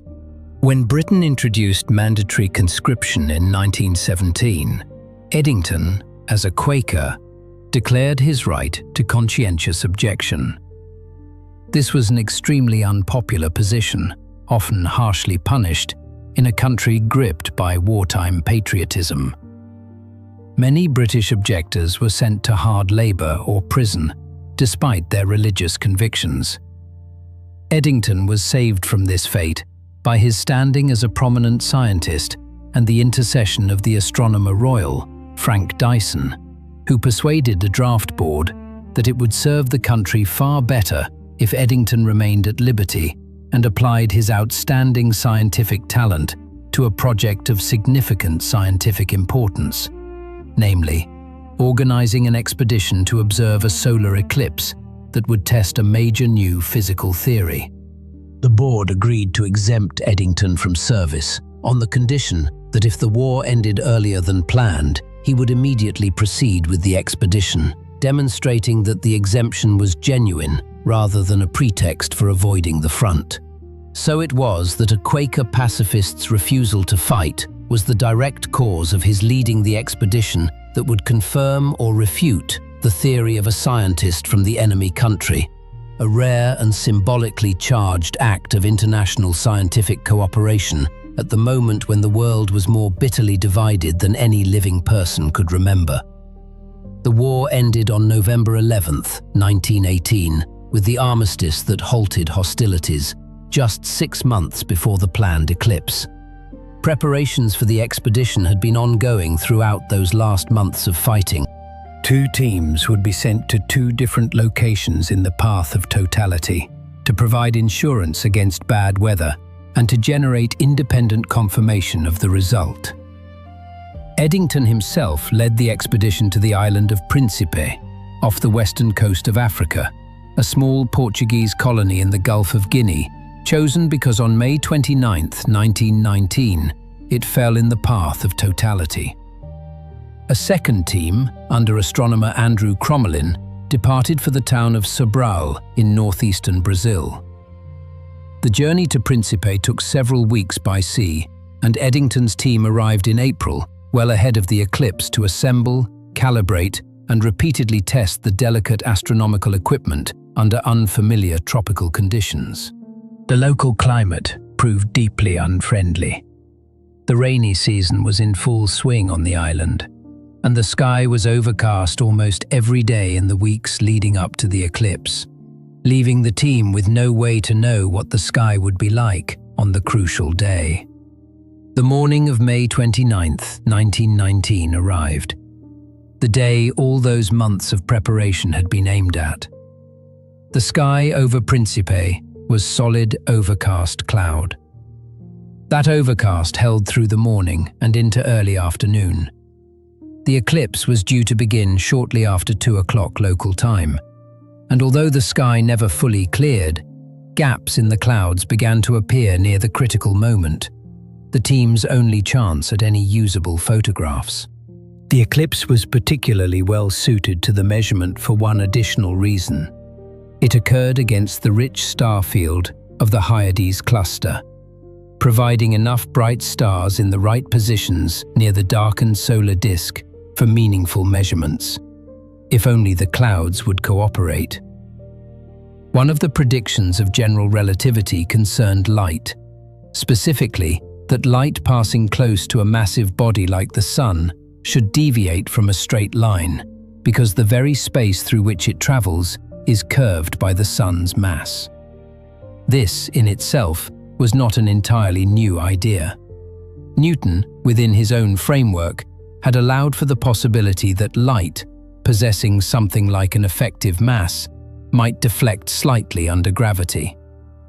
By Newtonian calculation, the deflection for a ray of light grazing the very edge of the solar disk would be about 0.87 arc-seconds, a tiny, almost imperceptible angle. But Einstein's theory, in its final 1915 version, predicted exactly double that, about 1.75 arc-seconds. Because in general relativity, both the curvature of the light's spatial path and the curvature of time near the massive body contribute to the total deflection, and together they double the result compared to the Newtonian calculation. This was an ideal test. Two theories gave two different, clearly distinguishable quantitative predictions for the same observable effect. The problem was how to measure it at all. On an ordinary day, seeing a star whose light grazes the edge of the solar disk is simply impossible. The sun's glare overwhelms any star in that region of the sky. The only opportunity is a total solar eclipse, that rare moment when the moon completely covers the solar disk, and for a few minutes the stars near the darkened sun become visible against a darkened sky. The analysis of the photographic plates occupied several painstaking months. Each plate had to be compared, with extreme care, against reference photographs of the same stars taken at a different time of year, when the sun was not nearby, in order to measure the tiny apparent shift in each star's position caused by the gravitational deflection of its light. On November 6, 1919, nearly 6 months after the eclipse itself, the results were formally presented at a joint meeting of the Royal Society and the Royal Astronomical Society in London. The measured deflection was closer to Einstein's prediction than to Newton's, about 1.61 arc-seconds from the Principe data and about 1.98 from the more reliable Sobral data. Both values close enough to Einstein's predicted 1.75 and far enough from the Newtonian value of 0.87 to compellingly rule out the smaller figure. It's worth noting the context one more time. 1919 was the year immediately after the end of the First World War, one of the most devastating conflicts in human history to that point. Einstein was a German working in Berlin, a citizen of the country that had just lost the war and now sat in deep political and economic isolation. Eddington was British, a citizen of the country that Germany had been fighting for 4 bloody years. And yet Eddington, the Quaker pacifist who had risked prison to avoid serving in that war, considered it essential to test the theory of a German physicist, precisely because science, in his understanding, had to stand above political enmity. The presiding physicist, J.J. Thomson, the discoverer of the electron, called it one of the greatest achievements in the history of human thought, pointing out that what was on offer was not a minor amendment to an old theory, but a completely new conception of the universe, developed through the most powerful act of human thinking ever applied to the workings of nature. The next day, on November 7, 1919, the London Times ran the headline, "Revolution in Science, New Theory of the Universe, Newton's Ideas Overthrown." A few days later, the New York Times followed with its own breathless headline. The quietly obscure Berlin professor, whose name barely a week earlier had meant almost nothing outside a narrow circle of specialists, became overnight the most famous scientist on the planet, a figure whose face, whose wild hair, and whose witty turns of phrase became recognizable within months across the world, from London to New York, from Tokyo to Buenos Aires. Einstein himself received this sudden universal adoration with a mixture of surprise and mild irony. Asked how it felt to be a world celebrity, he tended to joke about the strangeness of an entire humanity following a theory that, by his own estimate, only a few dozen specialists anywhere on Earth could understand in any detail. There is a famous, though not entirely documented, story about a colleague being asked whether it was true that only 3 people in the whole world really understood general relativity. The colleague supposedly fell into a long silence, prompting the questioner to prompt him, "Don't be modest. I'm just trying to figure out who the third person is," implying that the colleague was certainly second only to Einstein. Whether the anecdote is true or not, it captures something real about the strange relationship between the theory's global fame and its genuine difficulty. But behind this sudden world fame, behind the newspaper headlines and the reception photographs, lay a far more tense and contradictory reality.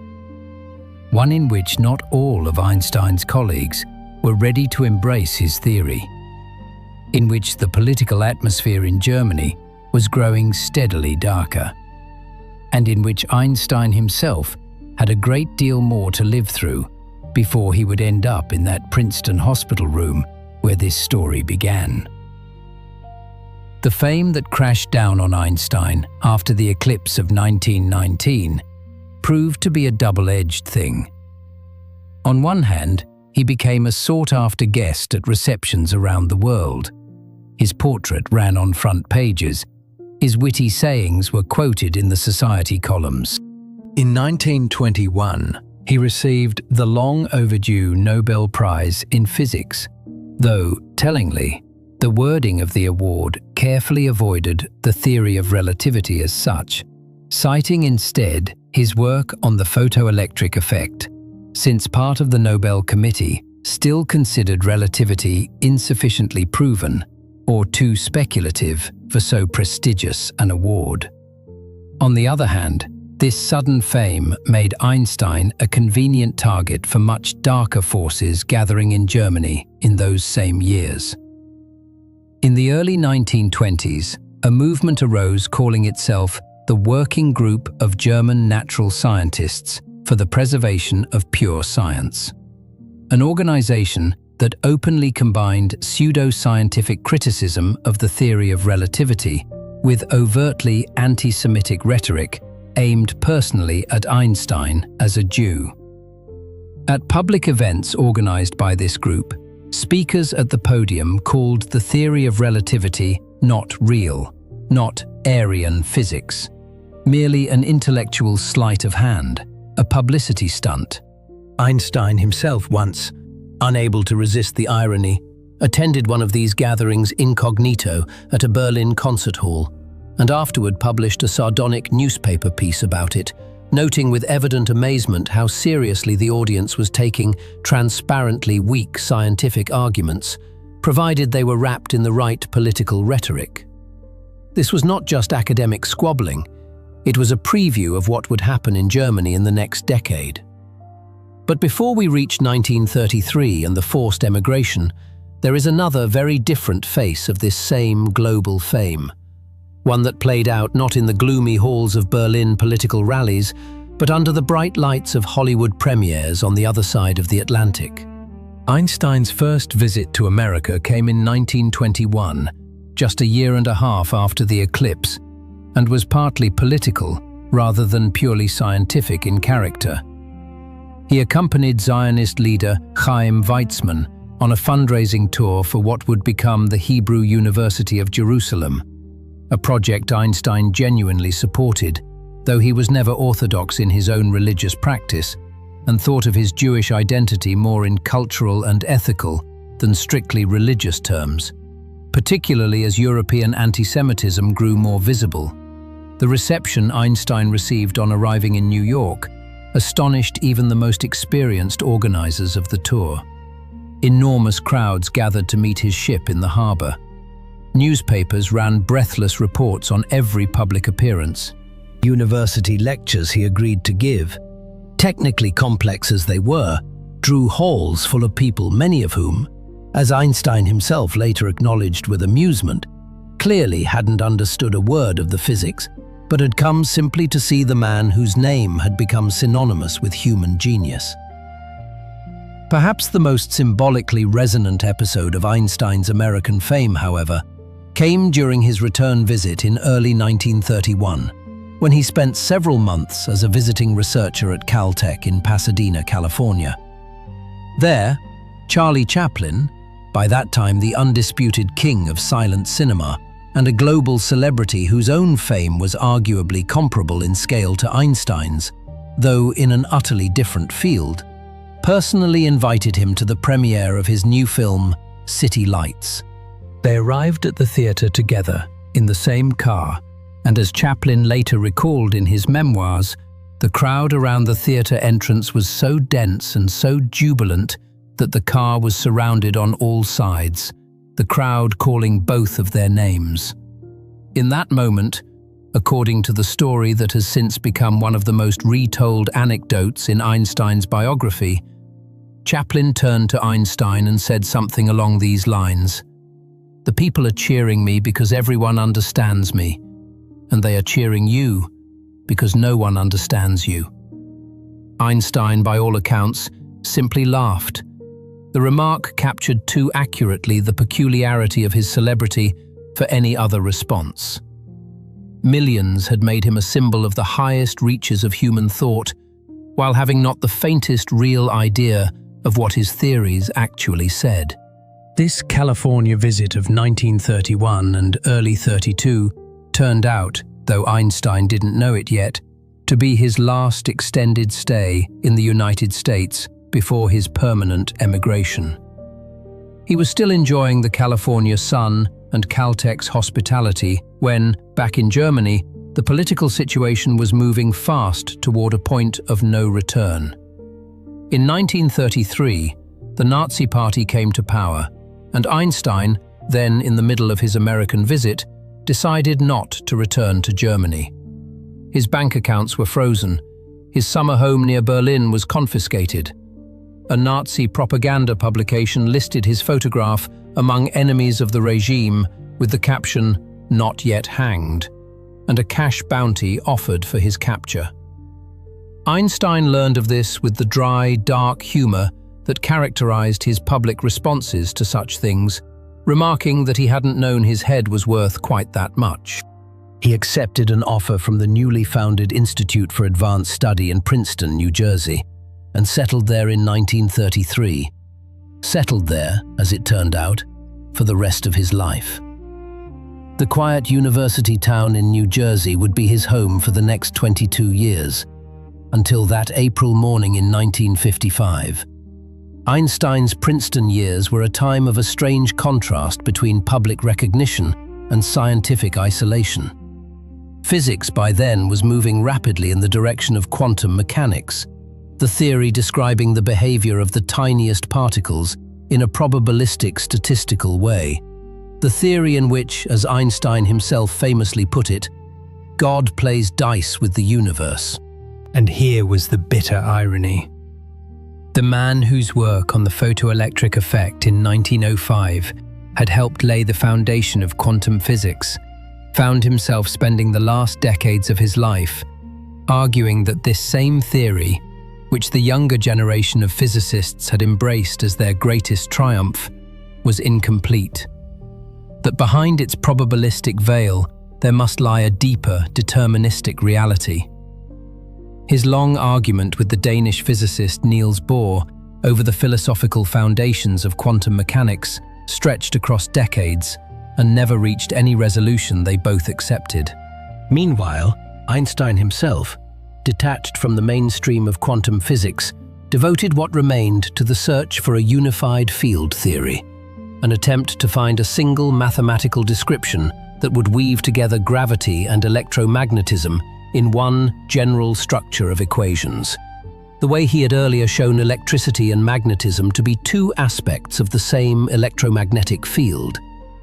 This was the most ambitious possible task, and for it he tried mathematical approaches of every kind, adding extra invisible dimensions to space, experimenting with more complex geometric structures, rewriting his own equations again and again, publishing promising new versions of the theory, and then finding his own errors in them and starting over. His Princeton assistants helped with the endless calculations, and the surviving archive contains literally thousands of pages of drafts and crossed-out formulas from these decades of searching.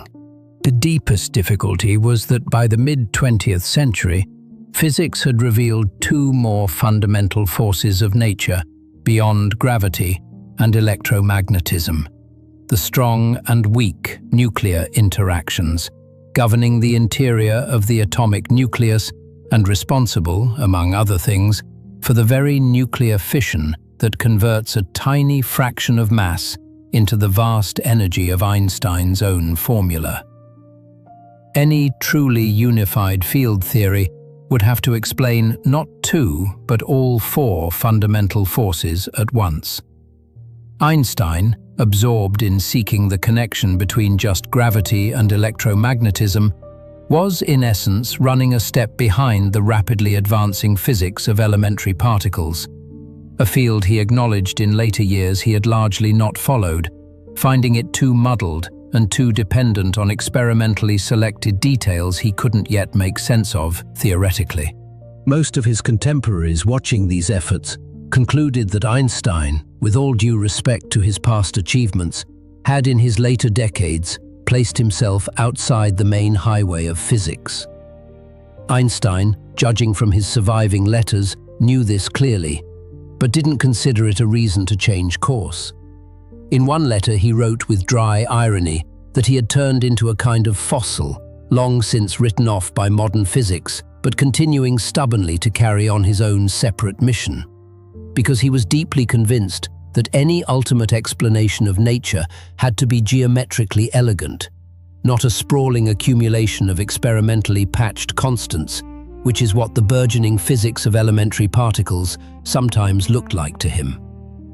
Here is the remarkable postscript to this story.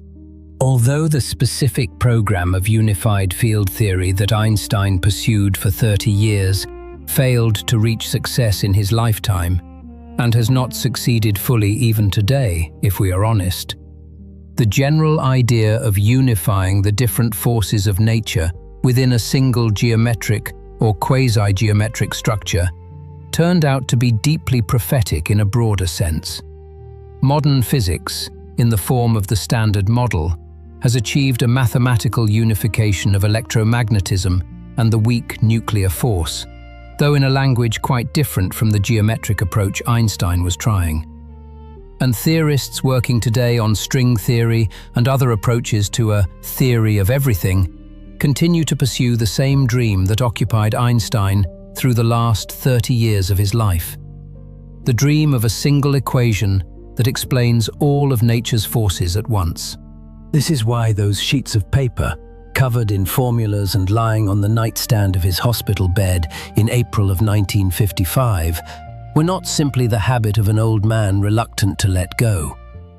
They were the direct, stubborn continuation of the same question a 16-year-old boy asked himself in Italy more than 60 years earlier. How deeply is our universe actually structured? And can that depth be expressed in one sufficiently elegant set of equations? Einstein never found a final answer, but the fact that he was still searching in the last lucid hour of his life says something about this person that perhaps speaks louder than any of his already proven, already confirmed, already textbook-bound theories. Among everything we've learned about Einstein's life, the triumph of special relativity, the November race with Hilbert, the world fame after the eclipse, the exile from Germany, there is one page of his biography that all his genius was powerless to address, and it deserves telling, because without it, the picture of this man stays incomplete. Einstein and Mileva had two sons, the elder Hans Albert, born in 1904, and the younger Eduard, born in 1910, just before the family moved to Prague and then to Zurich, where Einstein had obtained one of his first university posts. Hans Albert went on to build a successful career as a hydraulic engineer, emigrated like his father to the United States, and became a professor at Berkeley. Their relationship, though sometimes cool given the long-ago divorce, remained warm overall. Eduard's story turned out very differently. and it is one of the most painful chapters in Einstein's personal life.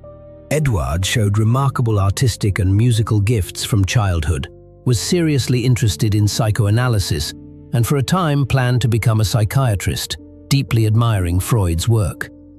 But in the early 1930s, when he was around 20, he began showing the first symptoms of a severe mental illness that doctors of the time diagnosed as schizophrenia, a disease whose treatment and understanding in those decades was at an extremely primitive level compared to today. Eduard was hospitalized multiple times in Swiss psychiatric clinics, and his condition, despite the efforts of physicians and the constant care of his mother, who remained devoted to him throughout her life in Zurich, deteriorated over time. Einstein, by then permanently settled in the United States and, after the rise of the Nazis, unable to travel freely to Europe, saw his younger son for the last time in 1933. The two continued to correspond, and Einstein, from his surviving letters, clearly worried about his son and tried as best he could across the distance to support him emotionally and financially. But the insurmountable distance, then the war, and then the growing burden of his own worldwide fame and scientific work left no room for personal presence in his son's most difficult years. Eduard spent most of the rest of his life at the Burg-Hölzli Psychiatric Clinic in Zurich, the same clinic where the famous psychiatrist Carl Gustav Jung had once worked. Mileva, despite her own rapidly worsening health and financial difficulties, continued visiting her son and caring for him until her own death in 1948. Einstein died in 1955, without seeing his younger son again across more than 20 years. Eduard outlived his father by 15 years, dying in the same clinic in 1965, having never been able to realize any of the early gifts that had delighted both parents in his childhood. Why tell this painful, formula-free story in a screenplay about the theory of relativity? Because it is a reminder of something simple and important that is easy to forget when you're immersed in the history of brilliant discoveries and worldwide recognition. Even the man who decoded the structure of space and time remained in the end a perfectly ordinary, perfectly vulnerable human being, helpless before the suffering of his own child, before a disease whose nature the medicine of his era simply did not know how to fully understand or cure, just as it hadn't known how to explain the shift in Mercury's orbit. Knowledge of the universe and the ability to ease the pain of the person closest to you are, as it turns out, two entirely different things, and no formula, however elegant, can build a bridge between them. Now let's return to the physics, and to those puzzles of the universe that Einstein did manage to solve, and to one in particular, connected to the cosmos at its largest scale, in which his own greatest mistake turned out to carry within it a strange seed of truth. Among all the episodes in Einstein's life, there is one he later called, according to close friends, the greatest blunder of his scientific career.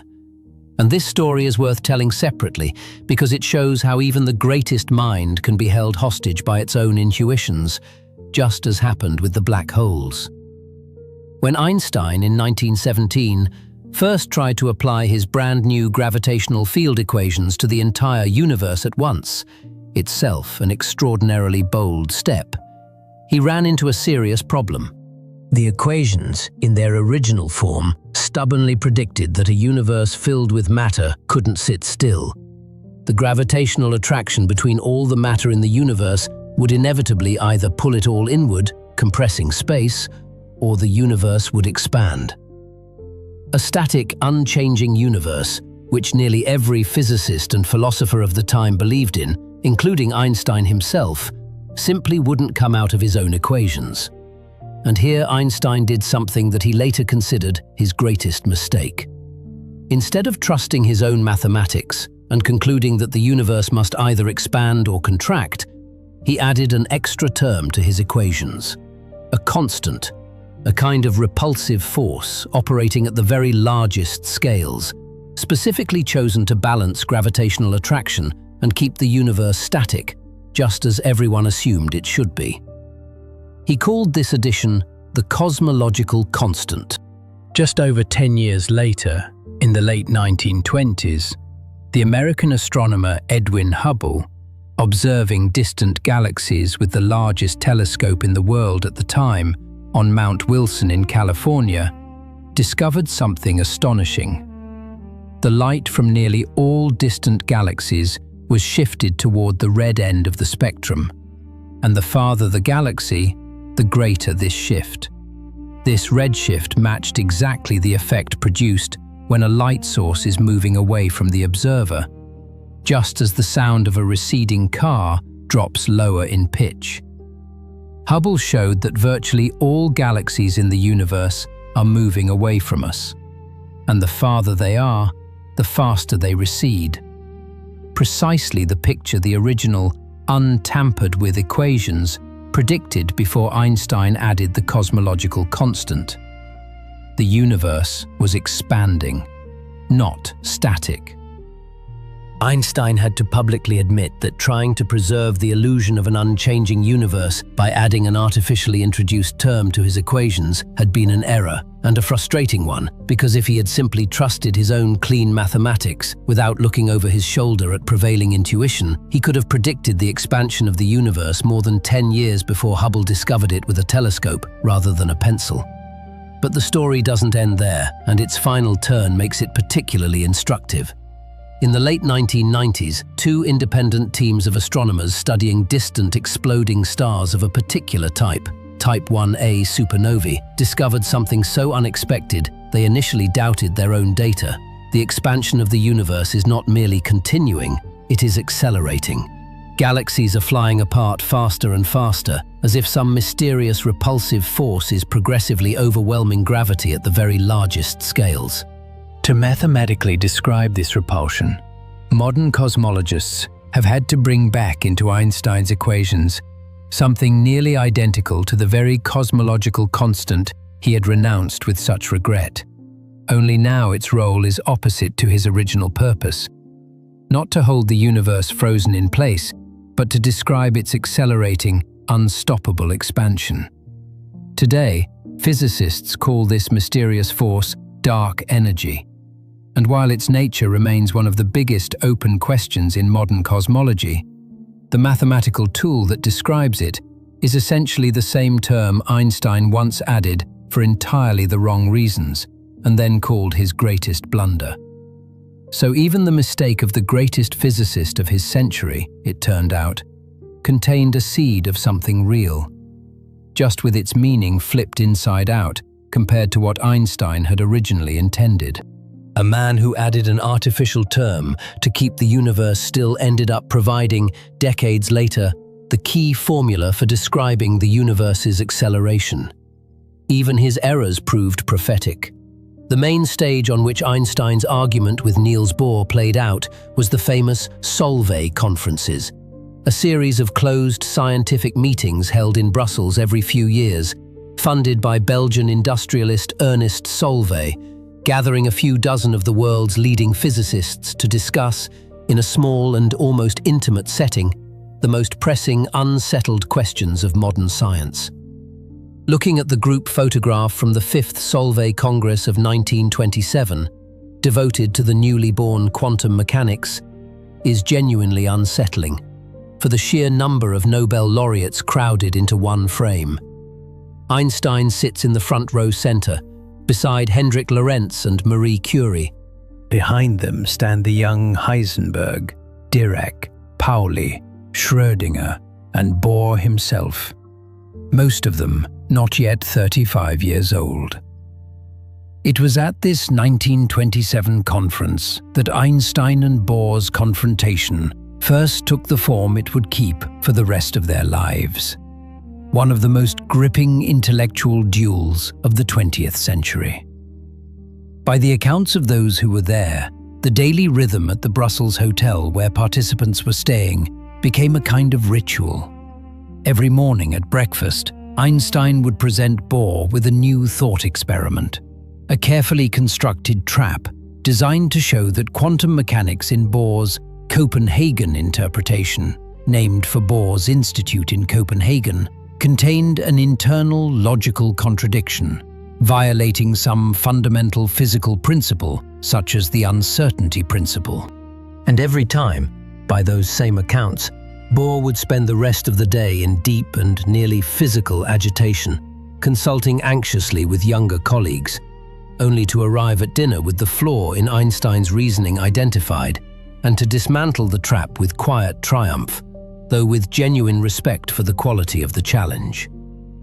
One of the most famous episodes in this duel came at the 6th Solvay Congress in 1930. Einstein proposed what became known as Einstein's box, a thought experiment in which a box containing some radiation is fitted with a shutter controlled by a precisely timed clockwork mechanism that opens for the tiniest fraction of a second, releasing exactly one photon.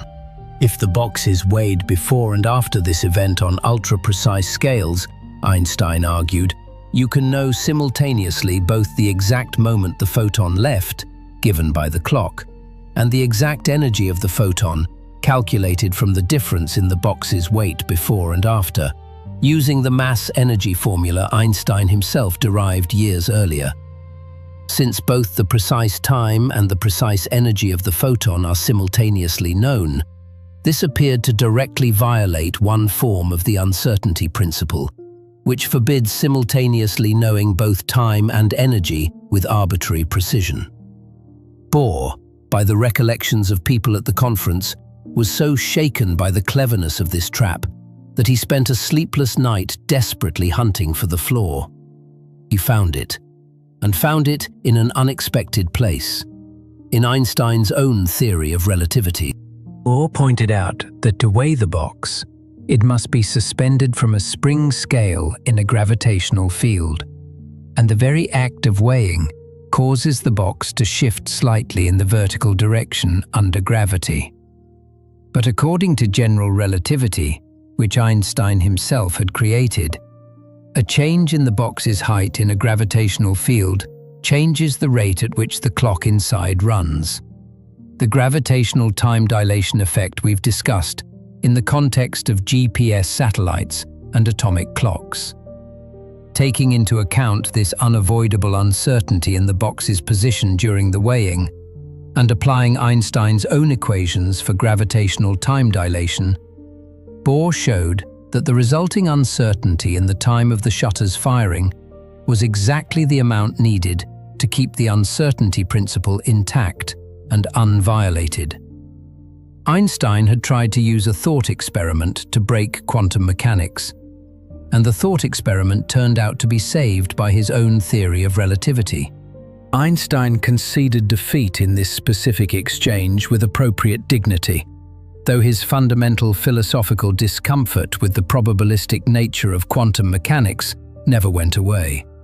It simply shifted from direct logical contradiction, where Bohr defeated him consistently, to the more subtle plane of interpretation, where it eventually produced the 1935 EPR paradox about entangled particles, which was definitively tested only decades after both men's deaths. Throughout all this, Einstein and Bohr maintained a deep personal respect and genuine affection for each other that never wavered. Bohr later said that the constant pressure of Einstein's inventive objections had forced him and his colleagues to think through the foundations of quantum mechanics far more rigorously than they would ever have done without such a brilliant and persistent critic. Even losing the argument, Einstein had made the theory stronger. While we're talking about the universe at its largest scales, and about forces and matter that reveal themselves only through their gravitational effects on the things we can observe, there is a companion to dark energy that deserves its own mention: dark matter. It is less exotic but no less puzzling, and like dark energy it emerged directly from the equations and methods of general relativity. Back in the 1930s, the Swiss astronomer Fritz Zwicky, studying clusters of galaxies, noticed something strange. Individual galaxies within a cluster were moving relative to each other so fast that the total gravitational pull of all the visible matter, stars, gas, dust, was nowhere near enough to hold the cluster together. By every calculation based on visible mass, such a cluster should have flown apart long ago. Yet it remained tightly gravitationally bound. Zwicky proposed that the cluster must contain an enormous amount of some invisible substance.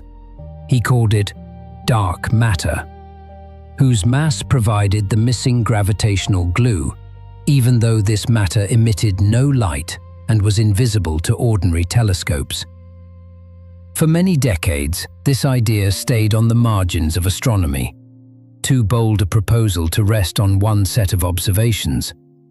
But in the 1970s, the American astronomer Vera Rubin, carefully measuring the speeds at which stars rotate at different distances from the centers of spiral galaxies, found the same problem in a far more systematic and convincing form.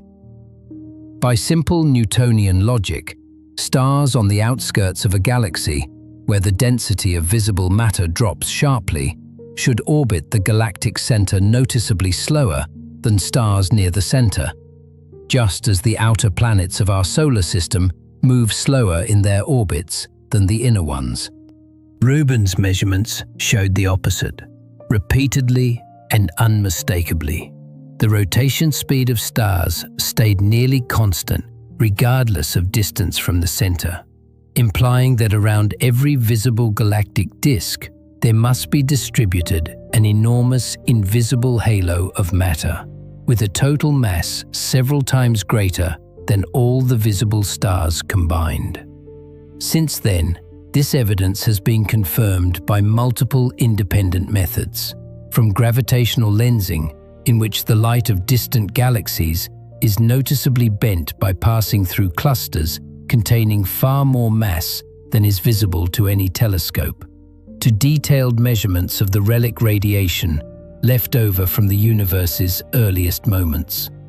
All these independent approaches agree on the same picture. Ordinary matter, the kind that makes up stars, planets, and everything in your body, accounts for only about 5% of the total mass and energy of the universe. Another roughly 27% is this mysterious dark matter, whose gravitational presence is detected through its effects on visible matter, but whose nature remains unknown. And the overwhelming majority, close to 68%, is dark energy, the force accelerating the universe's expansion. This is a staggering picture. Everything humanity has ever seen through telescopes, all the matter of all the stars and galaxies and nebulae and planets, is merely a small foam on the surface of a far larger, mostly invisible ocean. And what makes it particularly striking is that this whole mystery is revealed precisely through Einstein's equations and their Newtonian predecessors describing gravity. The only way we can see dark matter at all is by watching how it curves the trajectories of visible matter and light around it, exactly as Einstein once predicted light from stars would curve around the sun. Physicists around the world have for decades been trying to directly detect dark matter particles in specially built detectors deep underground, shielded by miles of rock from any other interference. So far, no unambiguous positive detection. The nature of dark matter remains one of the great open pages of modern physics, a direct descendant of the same puzzle that first confronted Einstein when he tried to understand why the planets move the way they do and not otherwise. And here is a pattern that runs through this entire story like a recurring theme. Every time astronomers encounter a stubborn, unexplained anomaly in the motion of heavenly bodies, from Mercury's orbital shift a century and a half ago to the peculiar rotation speeds of distant galaxies today, they face essentially two approaches. Either find the missing mass, as worked brilliantly with Neptune and failed spectacularly with Vulcan, or revise the theory of gravity itself, as worked brilliantly with Einstein's general relativity applied to Mercury. Most physicists today lean toward the first approach for dark matter, hunting for the invisible missing substance rather than rewriting Einstein's equations. But the final answer has not yet been found.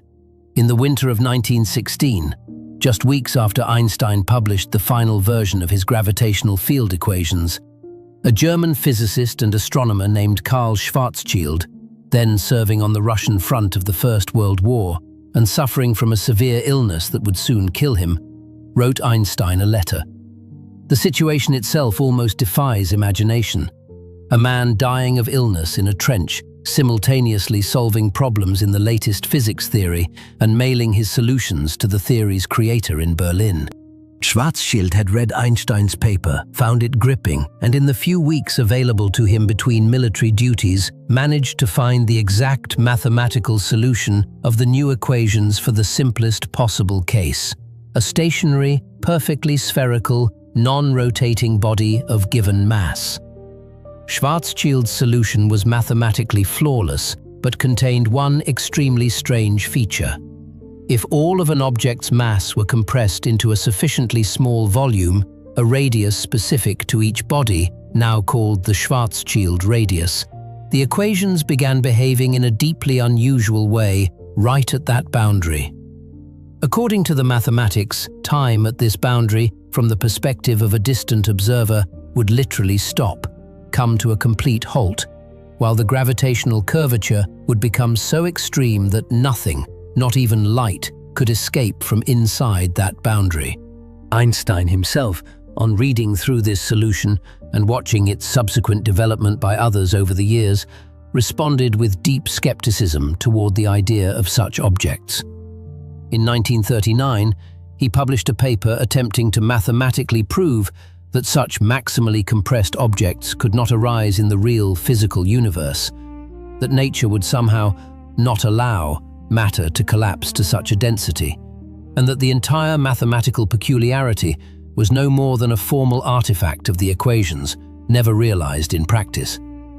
He was not alone in this skepticism. Most physicists of his generation treated these hypothetical objects as a curious, almost pathological feature of the mathematics, not as real astrophysical bodies.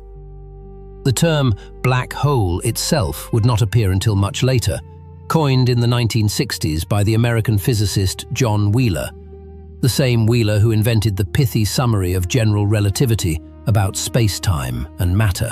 It took several more decades of astrophysical work before scientists rigorously showed, mathematically and physically, that massive stars that have exhausted their nuclear fuel and can no longer hold up against their own gravity by the pressure of radiation can indeed collapse without limit, until all their mass is contained in a region smaller than their own Schwarzschild radius, and they genuinely become the objects Schwarzschild had described in his trench letter, objects from whose event horizon not even a ray of light can escape.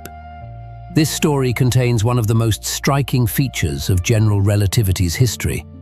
The theory's own creator did not fully believe in one of the most dramatic, and in the end, one of the most compellingly confirmed predictions of his own equations. This is not rare in the history of science. A theory sometimes turns out wiser than its creator, following the logic further than the intuition of the discoverer was ready to accept. Einstein's equations predicted black holes decades before anyone could see them, and continued predicting them despite Einstein's own skepticism, simply because this was the mathematically inevitable consequence of the same geometric logic that had explained Mercury's orbit and the bending of starlight near the Sun. Today, astronomers know of enormous numbers of such objects in the universe, from stellar mass black holes formed from the collapse of individual dying stars, to supermassive black holes millions or billions of times heavier than the Sun, inhabiting the centers of virtually every large galaxy in the universe, including our own Milky Way. But truly and definitively proving their reality, not by indirect astronomical inference, but by the most direct possible means, required waiting for technology that Einstein in his lifetime could almost certainly not have imagined. Let's come back to the gravitational waves.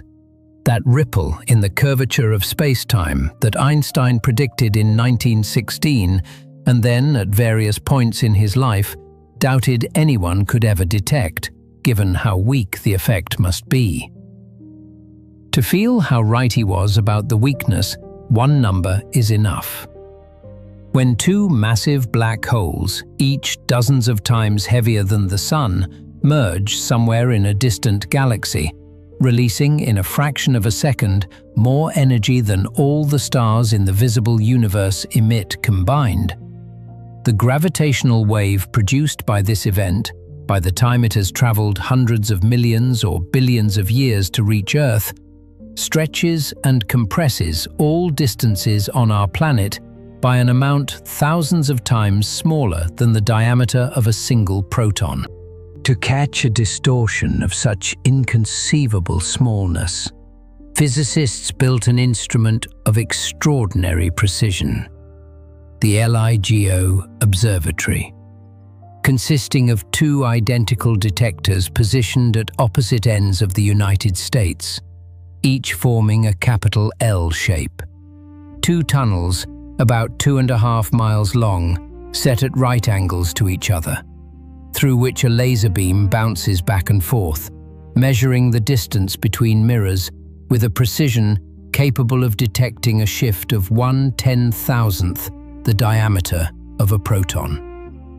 On September 14, 2015, exactly 100 years after Einstein had presented his final gravitational field equations in Berlin, both LIGO detectors, located thousands of miles apart, nearly simultaneously registered a characteristic signal, a brief, rising frequency chirp matching, to the last detail, the theoretical prediction for the merger of two black holes.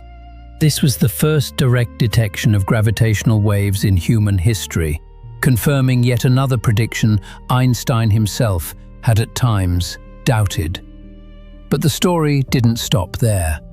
On August 17, 2017, came an event that many astrophysicists consider even more scientifically significant than the first detection. The LIGO and Virgo detectors simultaneously caught a gravitational wave signal from the merger, not of two black holes, but of two neutron stars. The extraordinarily dense remnants of exploded massive stars composed almost entirely of tightly packed neutrons.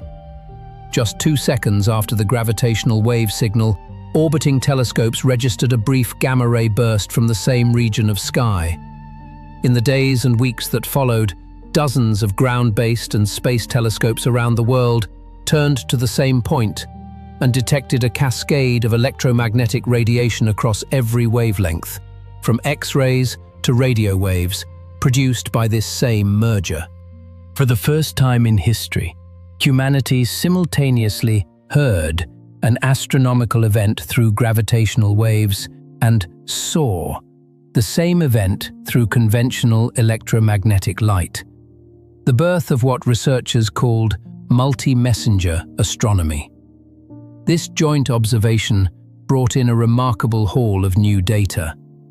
Analyzing the electromagnetic afterglow of the neutron-star merger allowed scientists to directly confirm a long-standing hypothesis that such catastrophic collisions, rather than less exotic events like ordinary supernova explosions, are the primary source of heavy elements in the universe: gold, platinum, uranium, and all the other elements heavier than iron, forged in the intense nuclear reactions of the few seconds immediately following the collision. The gold in a ring on someone's finger right now, tonight, was born in exactly such a disaster. The collision of two dead stars somewhere in the cosmos, long before Earth itself formed.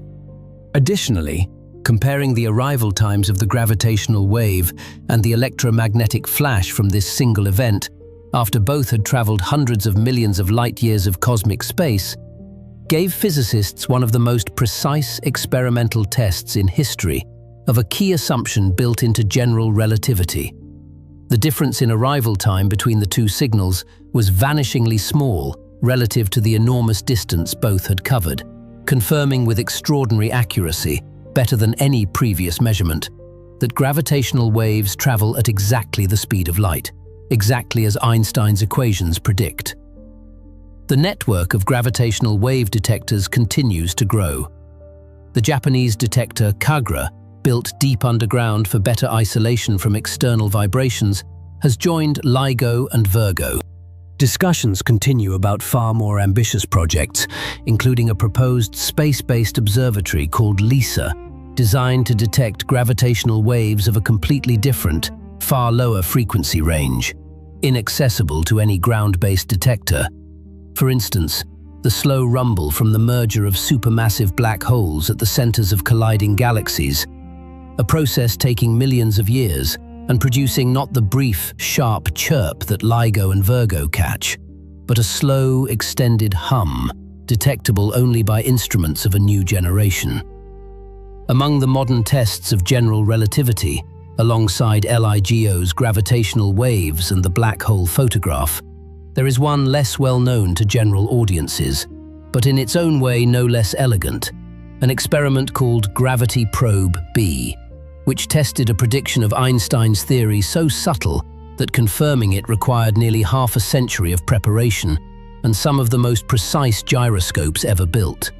The prediction itself concerns an effect physicists call frame dragging, or by the names of the scientists who first rigorously derived the corresponding equations shortly after general relativity was published, the lens-Thirring effect. The idea is this. According to Einstein's theory, not only does mass curve space-time around it, but the rotation of that mass additionally twists the surrounding space-time, dragging it along, in much the way a ball spinning in thick honey drags the adjacent layers of honey into a slow swirl around it, even though the honey much farther away stays mostly still. The Earth rotates on its own axis, and so, according to Einstein's theory, it must very weakly drag the surrounding space-time in the direction of its own spin. To measure this effect, you need an instrument capable of registering an extraordinarily small shift in the orientation of some reference direction in space. And for this purpose, physicists choose the most intuitive possible tool for such a task, an ultra-precise gyroscope, a spinning top whose axis, according to the basic laws of mechanics, should maintain a fixed direction in space if no outside forces or effects, like the very space-time dragging predicted by Einstein, act on it. The Gravity Probe B satellite, launched by NASA in 2004, carried 4 ultra-precise gyroscopes, tiny spheres of fused quartz, polished to such extraordinary accuracy that if you scaled one of them up to the size of the Earth, the largest deviation of its surface from a perfect sphere would be roughly 5 feet. These gyroscopes were placed in a special cryostat that cooled them to near absolute zero, and they were spun up inside a near-perfect vacuum, with almost no friction to disturb their orientation, except for the very effect the scientists were trying to measure. The experiment had to detect 2 separate, overlapping effects predicted by general relativity. The first, already familiar to us from the story of Mercury's orbit, is the geodetic precession caused by Earth's mass curving the surrounding space-time, which causes a gyroscope's axis to gradually, very slowly, drift in the plane of the satellite's orbit. This effect was predicted to be about 6.5 arc-seconds per year, large enough to be measured with relative confidence, even by earlier, less sensitive methods. The second effect, the dragging of space-time by Earth's own rotation, was predicted to be just about 41 thousandths of an arc-second per year, hundreds of times smaller than the first, requiring a precision at the very edge of what was technologically possible. The preparation for this experiment stretched over a remarkably long time. The physicist Leonard Schiff, who first proposed the concept of such a satellite experiment, put forward the idea back in 1960, and it took nearly half a century of continuous technological refinement, spanning multiple generations of engineers and physicists, before an instrument capable of actually making the measurement with sufficient precision was finally built and launched. The satellite operated in orbit for just over a year, accumulating data. The subsequent analysis, requiring meticulous accounting for dozens of small but real disturbing effects, including the tiny electrostatic charges that gradually build up on the surfaces of the gyroscopes, took several more years. The final results, published in 2011, confirmed both predicted effects with enough statistical significance to count as a real measurement. The geodetic precession matched the theoretical prediction to within a fraction of a percent, and the far more elusive lens-Thirring effect was also detected, though with a larger relative uncertainty given the extreme smallness of the signal. The Earth under your feet is not only pulling you toward it and slightly bending time depending on your altitude, it is also, by the simple fact of its rotation, ever so gently twisting the very space around it. This effect is so subtle that it took nearly a century after the theory and decades of engineering effort to finally catch it. Since we've already talked about the Pound-Rebka experiment with the Harvard Tower, it's worth describing where that same idea has gone in the decades since. Because modern technology has pushed so far beyond what Pound and Rebka could do that today, the gravitational slowing of time can be measured at the height difference of a desk.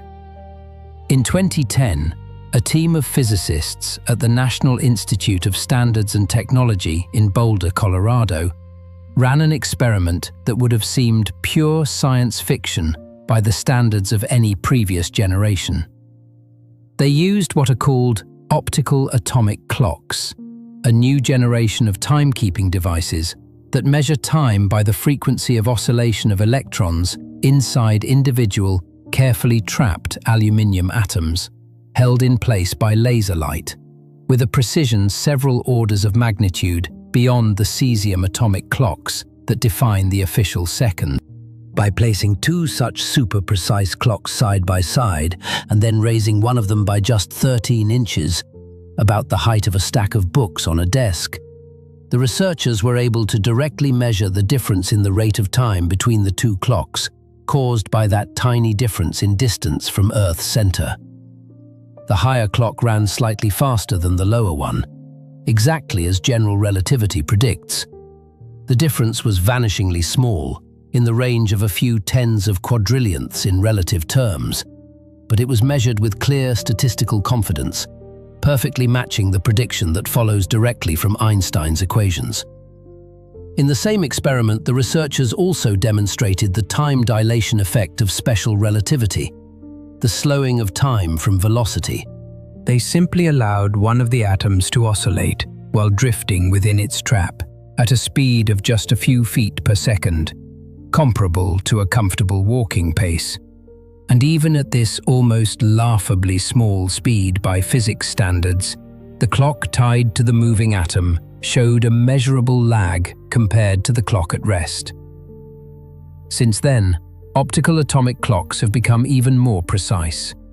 Modern versions can detect the gravitational slowing of time for height differences of less than an inch, which in principle opens the door to an entirely new scientific application that physicists call relativistic geodesy, using ultra-precise clocks to map tiny variations in Earth's gravitational field without relying on satellites, for instance to track subtle geologically significant changes in the density of rocks beneath Earth's crust, or to precisely measure the rise and fall of the ground surface as glaciers melt and the mass of water redistributes across the planet.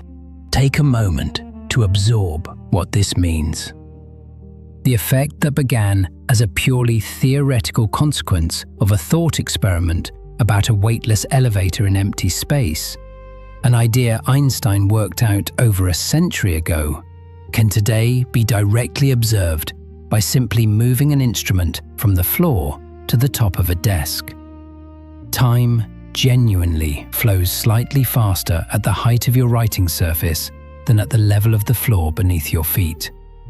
The difference is real, not perceptible to any human sense, but confirmed by dozens of independent experiments over many decades, without a single observed deviation from what the equations predict. There is one more episode from Einstein's life that deserves its own moment. Not the most widely discussed, but revealing in its own way. How and why the creator of the theory of relativity himself decided to explain his theory in plain language to ordinary people. and did so years before the eclipse of 1919 made him world famous. In 1917, in the middle of the First World War, Einstein published a short book with a long, characteristically German title, Relativity, the Special and the General Theory, a popular exposition. It was written consciously and deliberately in simple language, with almost no formulas, accessible to any educated reader without specialized background in physics or mathematics. Einstein acknowledged in the preface that this was no easy task, requiring him to sacrifice mathematical precision for clarity and to balance constantly between simplification and accuracy. The very fact that the creator of one of the most complex physical theories of his time felt it necessary to spend his own time on this kind of popularizing work, and to do so before the theory was even world famous, says something important about Einstein's character and his views on the role of science in society. He genuinely believed that science, by its very nature, should not remain the exclusive property of a narrow circle of specialists, walled off from the rest of the world by impenetrable formulas and specialized terminology. He believed the fundamental ideas behind even the most complex theories could and should be explained to any sufficiently interested and sufficiently patient reader, even without all the technical details available only to a professional. In the preface to this book, Einstein wrote directly that he wanted to give the reader exactly the intellectual satisfaction he himself had experienced in working through these ideas, to feel the same logical beauty and the same internal coherence of the theory, without drowning in the mathematical apparatus that would serve only as an obstacle rather than a guide for the unprepared reader. It was in this book that Einstein first laid out for a general audience the thought experiment with the train and the embankment, the two lightning bolts striking the tracks, the same experiment with which we ourselves began our discussion of special relativity earlier tonight. It was here that he explained the equivalence principle and the idea of curved space-time with such clarity and patience that this small book remains one of the best and most often cited popular introductions to the theory of relativity to this day, more than a century after its first publication, despite the thousands of other textbooks, articles, and videos that have appeared since. After the 1919 eclipse and the flood of worldwide attention that followed, it was precisely this book, already written and waiting, that proved ideally timed. Millions of people around the globe suddenly wanted to understand, at least in broad strokes, what all the fuss was about. A book written by the theory's own author in accessible language flew off the shelves, translated into dozens of languages, and reprinted many times across the following decades. Einstein viewed the task of making science accessible not as a secondary or undignified pursuit unworthy of a serious researcher's attention, but as a kind of moral obligation, a direct continuation of the same sense of responsibility he felt in other areas of his public life. In the letter to Roosevelt, in the manifesto against the First World War, in the Russell-Einstein manifesto signed on his deathbed. In every one of these cases, he acted from the same basic conviction that important knowledge, whether physical or moral, must not stay locked inside a narrow circle of specialists. It must, to the greatest possible extent, become the property of as many people as can use it to make more conscious decisions about their own lives and the life of their society. And so there is a direct, tangible thread connecting that 1917 book and this story you are hearing right now, settling in to sleep more than a century after its first publication. The very idea of explaining the most complex physical theory not to a specialist, but to an ordinary person, to do it in such a way that the human story behind the formulas and the dates remains visible, was born not in our time and not in this format, but in a German professor's study in 1917. by a man who was genuinely convinced that the beauty and meaning of his discoveries deserved to be available to anyone willing to offer them a little quiet, unhurried attention. Even if that attention lasts no longer than one long, still night before sleep. It would be dishonest to close this story, leaving the impression that the theory of relativity is a monolithic, final, utterly unquestioned edifice with no cracks anywhere in its walls. Most of the theory's physical predictions are confirmed with exceptional precision. And yet in modern cosmology, the science of the universe as a whole, one of the sharpest and most actively debated controversies in decades, is playing out right now. It may be signaling some unknown new physics lying beyond the reach of standard general relativity, or it may point to some undiscovered systematic error in measurements. Which of these is correct, scientists don't yet know. This controversy is called the Hubble tension, a name referring to the number that describes the rate at which the universe is expanding. This number, in principle, should be a single, fixed, physical constant, measurably determinable in a clean and unambiguous way. Two fundamentally different ways of measuring it exist, and they give answers that disagree by a troubling amount.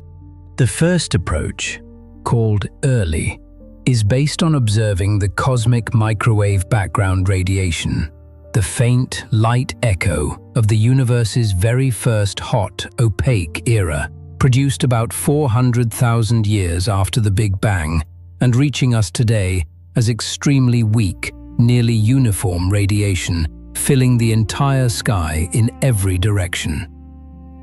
By precisely mapping the tiny variations in this relic radiation, cosmologists can reconstruct a complete mathematical model of the universe's evolution from its earliest moments to the present, and from that model, calculate the current expansion rate. This approach yields about 67 miles per second per megaparsec. The second approach, the late one, relies on direct measurements of the speeds and distances of relatively nearby galaxies, using objects of known intrinsic brightness as distance benchmarks, primarily a class of pulsating stars called Cepheids and the already mentioned Type 1a supernovae. These measurements, refined over recent years by multiple independent teams using data from the Hubble Space Telescope and the newer James Webb Space Telescope, consistently give about 73 miles per second per megaparsec, roughly 8 to 9% higher than what comes out of the early universe approach. An 8 to 9% gap sounds modest, but by the standards of modern cosmological measurement precision, it is enormous.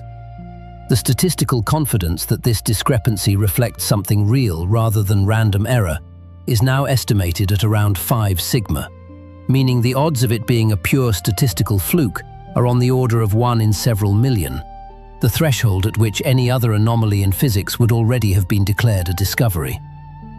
What might explain the gap? Several competing hypotheses exist. One holds that the early universe may have contained some yet undiscovered form of energy, early dark energy, that acted briefly just after the Big Bang, and that standard early universe models don't account for. Another suggests the behavior of dark energy may have changed over cosmic time, rather than remaining constant as the simplest model assumes. A third points to still unidentified systematic errors in the standard candles, Cepheid stars, or Type 1a supernovae that might be systematically skewing measured distances. And a fourth, most radical possibility, that general relativity itself needs some subtle, as yet unknown correction or extension on the very largest cosmic scales. The honest answer to which hypothesis is correct is simply, we don't know yet. The Hubble tension remains an open problem, actively debated at conferences and in journals right now, even as you read or hear these words. Perhaps the final answer will be mundane, a subtle, systematic error lurking somewhere in a long chain of astronomical measurements. Perhaps the answer will be breathtaking, something new hiding behind the familiar form of Einstein's equations, something that has revealed itself only in this one discrepancy in the expansion rate of the universe, invisible in every other experiment we've been able to run. And in this unresolved page, in this still open question, there is something of its own beauty. The same beauty of incompleteness that Einstein had in mind when he compared himself to a child who had collected a handful of particularly beautiful pebbles on a shore, while in front of him stretched a vast, barely explored ocean. The theory he built more than a century ago from two simple postulates and a thought experiment about an accelerating elevator explains with astonishing precision nearly everything from the behavior of atoms to the dynamics of galaxy clusters. But at the very largest scales, where it must describe the universe as a whole, something may still be waiting to be found. And this, paradoxically, does not diminish the theory's greatness. It simply reminds us that science is not an archive of finished answers, but a living, unfinished, always forward-moving process in which every definitive answer eventually gives rise to a new question, deeper and more interesting than the one before. And this leads us finally back to the man at the center of this whole story, back to the face the entire world came to know, and to the strange gap between that face and what it actually stood for. There is one last episode from after Einstein's death that is strange enough and revealing enough to deserve its own few minutes, because it speaks to the scale of his cultural footprint perhaps more vividly than any equation. Einstein had expressed during his lifetime, more than once, the wish that after his death, his body be cremated and his ashes scattered in an unknown location. He did not want his grave to become a place of pilgrimage or the object of a personality cult, an idea he genuinely despised. On April 18, 1955, the day of his death, the Princeton Hospital pathologist, a man named Thomas Harvey, performed an autopsy to establish the precise cause of death, the rupture of the same aortic aneurysm Einstein had refused to have operated on. But Harvey, beyond the official autopsy, removed and preserved Einstein's brain without the family's permission, intending to study the physical structure of the brain of the greatest genius of the 20th century, in the hope that it might eventually help science understand the nature of exceptional intelligence. This decision, made essentially without consulting the family, became the source of a long and somewhat grim episode in the aftermath of Einstein's death. His son, Hans Albert, on learning what had happened, was outraged, but eventually, after lengthy negotiations, agreed to the preservation of the brain on the condition that the research would be conducted solely for serious scientific purposes. Results would be published in reputable journals, and the brain would never be exploited for any sensational purpose. Harvey cut the brain into several hundred thin sections, preserved them, and for the following decades, Harvey lived a very long life and died only in 2007, he moved from city to city, always keeping the jars containing preserved fragments of the most famous scientist of the 20th century, sending individual samples to interested researchers around the world. The scientific results of all these years of study turned out, frankly, rather modest and ambiguous. Several papers published in subsequent decades noted certain structural features of Einstein's brain, a slightly higher density of certain types of support cells called glial cells in some regions, or an unusual shape of a fold in the part of the brain associated with spatial and mathematical reasoning. But most modern neuroscientists regard such findings with considerable caution, pointing out that a single brain, studied decades after death and without comparison to a sufficiently large and carefully matched control group, cannot serve as a reliable scientific basis for any conclusions about the nature of genius in general. The story of Einstein's brain ended up being more a symbol of how desperately humanity wanted to find a physical, material explanation for his extraordinary gift than an actual scientific breakthrough. Einstein's image itself, the wild white hair, the tongue stuck out in that famous photograph taken on his 72nd birthday, when a tired Einstein, exasperated by relentless photographers, stuck out his tongue in mock defiance. The tweed jacket, the absent socks, long ago became a universal cultural symbol for the very idea of genius, recognizable today in virtually every corner of the world, even by people who have never heard of either the special or general theory of relativity as such. His very name became a common synonym for intellectual power. Phrases like, "You'd have to be an Einstein to figure that out," have entered the everyday speech of dozens of languages far beyond the scientific community. And in this, there is a particular double-sided fate. On one hand, the completely real, rigorously testable, daily verified physical equations underlying the GPS satellites above you, the nuclear power plants, and the photographs of distant black holes. On the other hand, a nearly mythological cultural image that has long since detached from the actual content of his scientific work and taken on its own independent life in mass consciousness, on t-shirts, in advertising, in jokes that very often have nothing to do with the real content of his discoveries. Einstein himself, had he lived to see this, would most likely have received this split with the same mixture of irony and gentle weariness with which he had regarded his own world fame while still alive. Because what mattered to him personally, as we know from his own words at the end of his life, was not newspaper headlines or street recognition, but that same boundless, mostly unexplored ocean of truth, on whose shore he had managed to collect, by his own humble accounting, only a small handful of beautiful pebbles.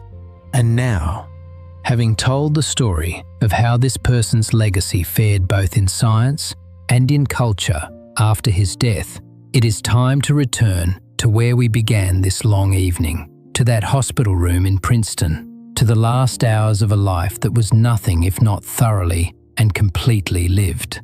In his last years, already an old man, walking the quiet streets of Princeton in his familiar sweater and without socks, a detail that almost everyone who knew him then remembers, Einstein wrote a letter in which he tried to sum up his own path. He compared himself to a child playing on the shore of a boundless ocean. This child, he wrote, sometimes finds a pebble a little smoother than the others, or a shell a little more beautiful than the ones that turned up before, and is delighted by this small find, while right in front of him, without end or limit, stretches a whole ocean of truth, almost entirely unexplored. These are remarkably humble words from a man who had, by the time of writing, already permanently changed the way humanity understands space, time, mass, energy, and gravity. A man whose face every child in every country knew. A man whose equations underlie technologies without which modern daily life is unimaginable. And yet, looking back from the height of his years, he saw not a conquered summit, but just a handful of beautiful pebbles lifted from the sand before an unfathomable ocean. It's worth pausing on what he actually meant. Was he talking only about himself? About his own specific, unanswered questions? The unfinished unified field theory, the quantum reality he never made peace with? Or was there something more general in the metaphor? Something about the position of the human mind before nature, regardless of how brilliant that mind is? Almost certainly both. The metaphor spoke to his personal, unclosed questions. But it also captured a deeper, more universal fact. Every genuine scientific discovery is structured in such a way that the further you see, the more of the unexplored opens up beyond the horizon. Newton saw further than anyone in his time, and precisely therefore was first to see how much remained ununderstood. Einstein saw further than Newton, and precisely therefore an even more vast horizon of the unknown opened before him. This is not a cause for despair. It is simply how genuine knowledge works. It does not close the horizon but pushes it out, making visible what was previously invisible. Not because it didn't exist, but because we had no tools to see it. This is why the evening of April 18th, 1955, in a Princeton hospital room, where we began and where we've now returned, is not the sad ending of a story about defeat. It is the final page of a very particular kind of story. The story of a man who, from the age of 5, when his father gave him a compass, to the last lucid hour of his life, with unfinished equations on the nightstand, never stopped asking questions about the nature of the invisible, about the nature of what acts without touching, moves without pushing, curves the very stage on which everything else happens. And now, perhaps, is the right moment to return to the letter that old man in the Princeton hospital room might have written, if he had had the time and strength, to the same 26-year-old clerk in the patent office, still sitting at his desk in Bern, still sorting through other people's applications about the synchronization of railway clocks, still not suspecting that a childlike question about running alongside a beam of light was about to change not only his own life, but the entire subsequent course of human history. What would he say to him? Perhaps something like this. You're sitting now at a desk that feels dull and far from real science. Every professor you wrote to for a job turned you down. You feel stuck at the edge of the world you want to enter. But this same boring desk, these same endless applications about synchronizing clocks, will give you something no university chair would ever have offered. Time for slow, unhurried, completely unrestrained thinking about one question that has not left you since you were 16. Don't rush to get rid of it. Don't try to fit it into the existing theories the way Lorentz and many others did before you, patching the old picture with ever-new patches. Have the courage to ask, what if the picture itself is wrong from the start? What if time is not one river flowing identically for everyone, but many rivers flowing at different rates for different observers, and none of them is more real than any other? And when you solve this puzzle, don't stop, because ahead is a question even harder. The question of gravity, which will require you to learn a mathematical language completely foreign to your physicist's mind, the language of Riemann's curved spaces, that will look to you like jungles without end. There will be years when you write down the wrong version of the theory and spend 2 years defending a mistake, refusing to admit it is one. But in the end, in the last weeks of 1915, when it feels as if time is draining faster than you can think, you will find the right answer. You will know it in the moment your own equation explains the puzzle that defeated the best astronomers in the world for 50 years. The stubborn, inexplicable shift in Mercury's orbit. You will remember afterward that for several days after that your heart was pounding. Believe me, it was worth it. And know this, the fame that will fall on you after the eclipse of 1919 will not bring only joy. It will make you a target for those who will hate you, not for your physics, but for who you were born. You will be forced to leave the country where you were born and grew up, your home, your mother tongue of science, and you will live out your days in a quiet little town across the ocean that will at first seem alien.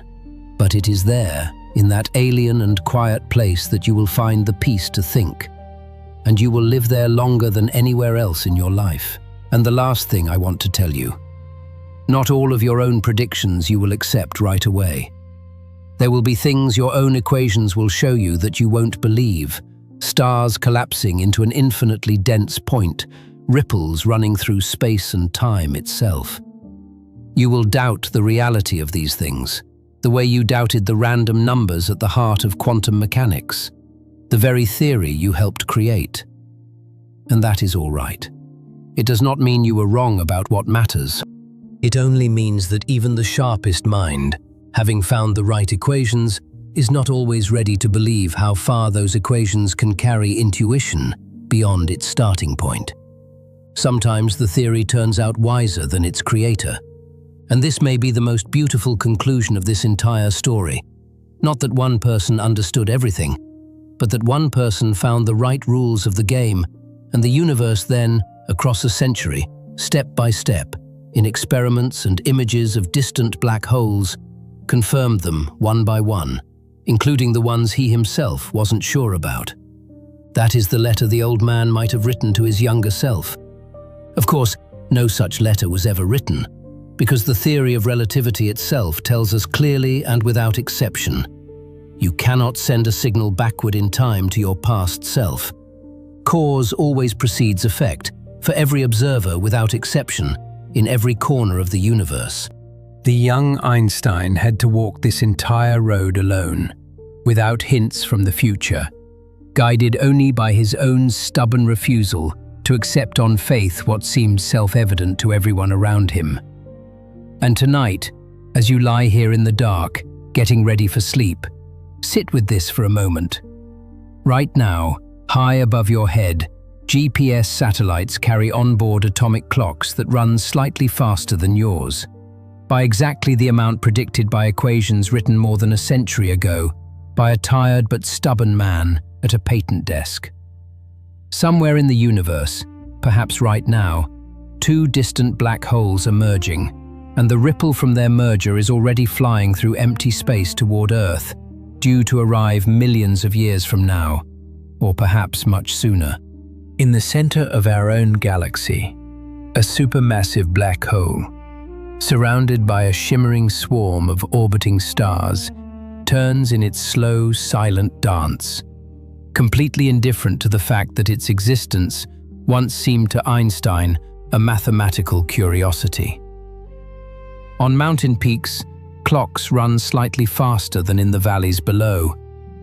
In your pocket is a device that every second receives time signals from dozens of satellites and calculates your location on this planet to within a few feet. And it does this correctly only because the engineers who designed the satellite system explicitly corrected for both special and general relativity. The universe is expanding, accelerating, carrying galaxies farther and farther into a darkness that will one day swallow every visible star. And we, on our small planet, in the space of a single century, have not only noticed all of this, but understood it deeply, rigorously, verifiably. That is a strange and beautiful thing. A compass in the hands of a 5-year-old boy, a page of the sacred geometry book opened late at night under a lamp, a beam of light running alongside a teenager who couldn't shake loose a single question, a patent application about the synchronization of railway clocks lying on the desk of a second-class clerk, a letter from the front from a dying physicist with a precise solution inside. Clouds over a tropical island slowly parting in the last minutes of an eclipse. 2.5 miles of laser beam, frozen in a tunnel, waiting for a ripple in space. An orange ring around a dark circle, assembled from the signals of 8 telescopes on different continents. Sheets of paper with unfinished equations on a hospital bedside table. A handful of beautiful pebbles. An endless ocean. So let these thoughts go. Let the space around you gently yield to the weight of your body. Let the time around you run a little slower. The way it always runs a little slower for everything that slows down and settles into stillness. And let the last thought of this night be not a formula and not a date, but simply the quiet image of an old man in a Princeton hospital room who, looking back over the road he had traveled, saw not a conquered summit, but only a small handful of beautiful pebbles on the shore of a vast, dark, quiet ocean. An ocean which, like the night around you now, is in no hurry at all. Good night.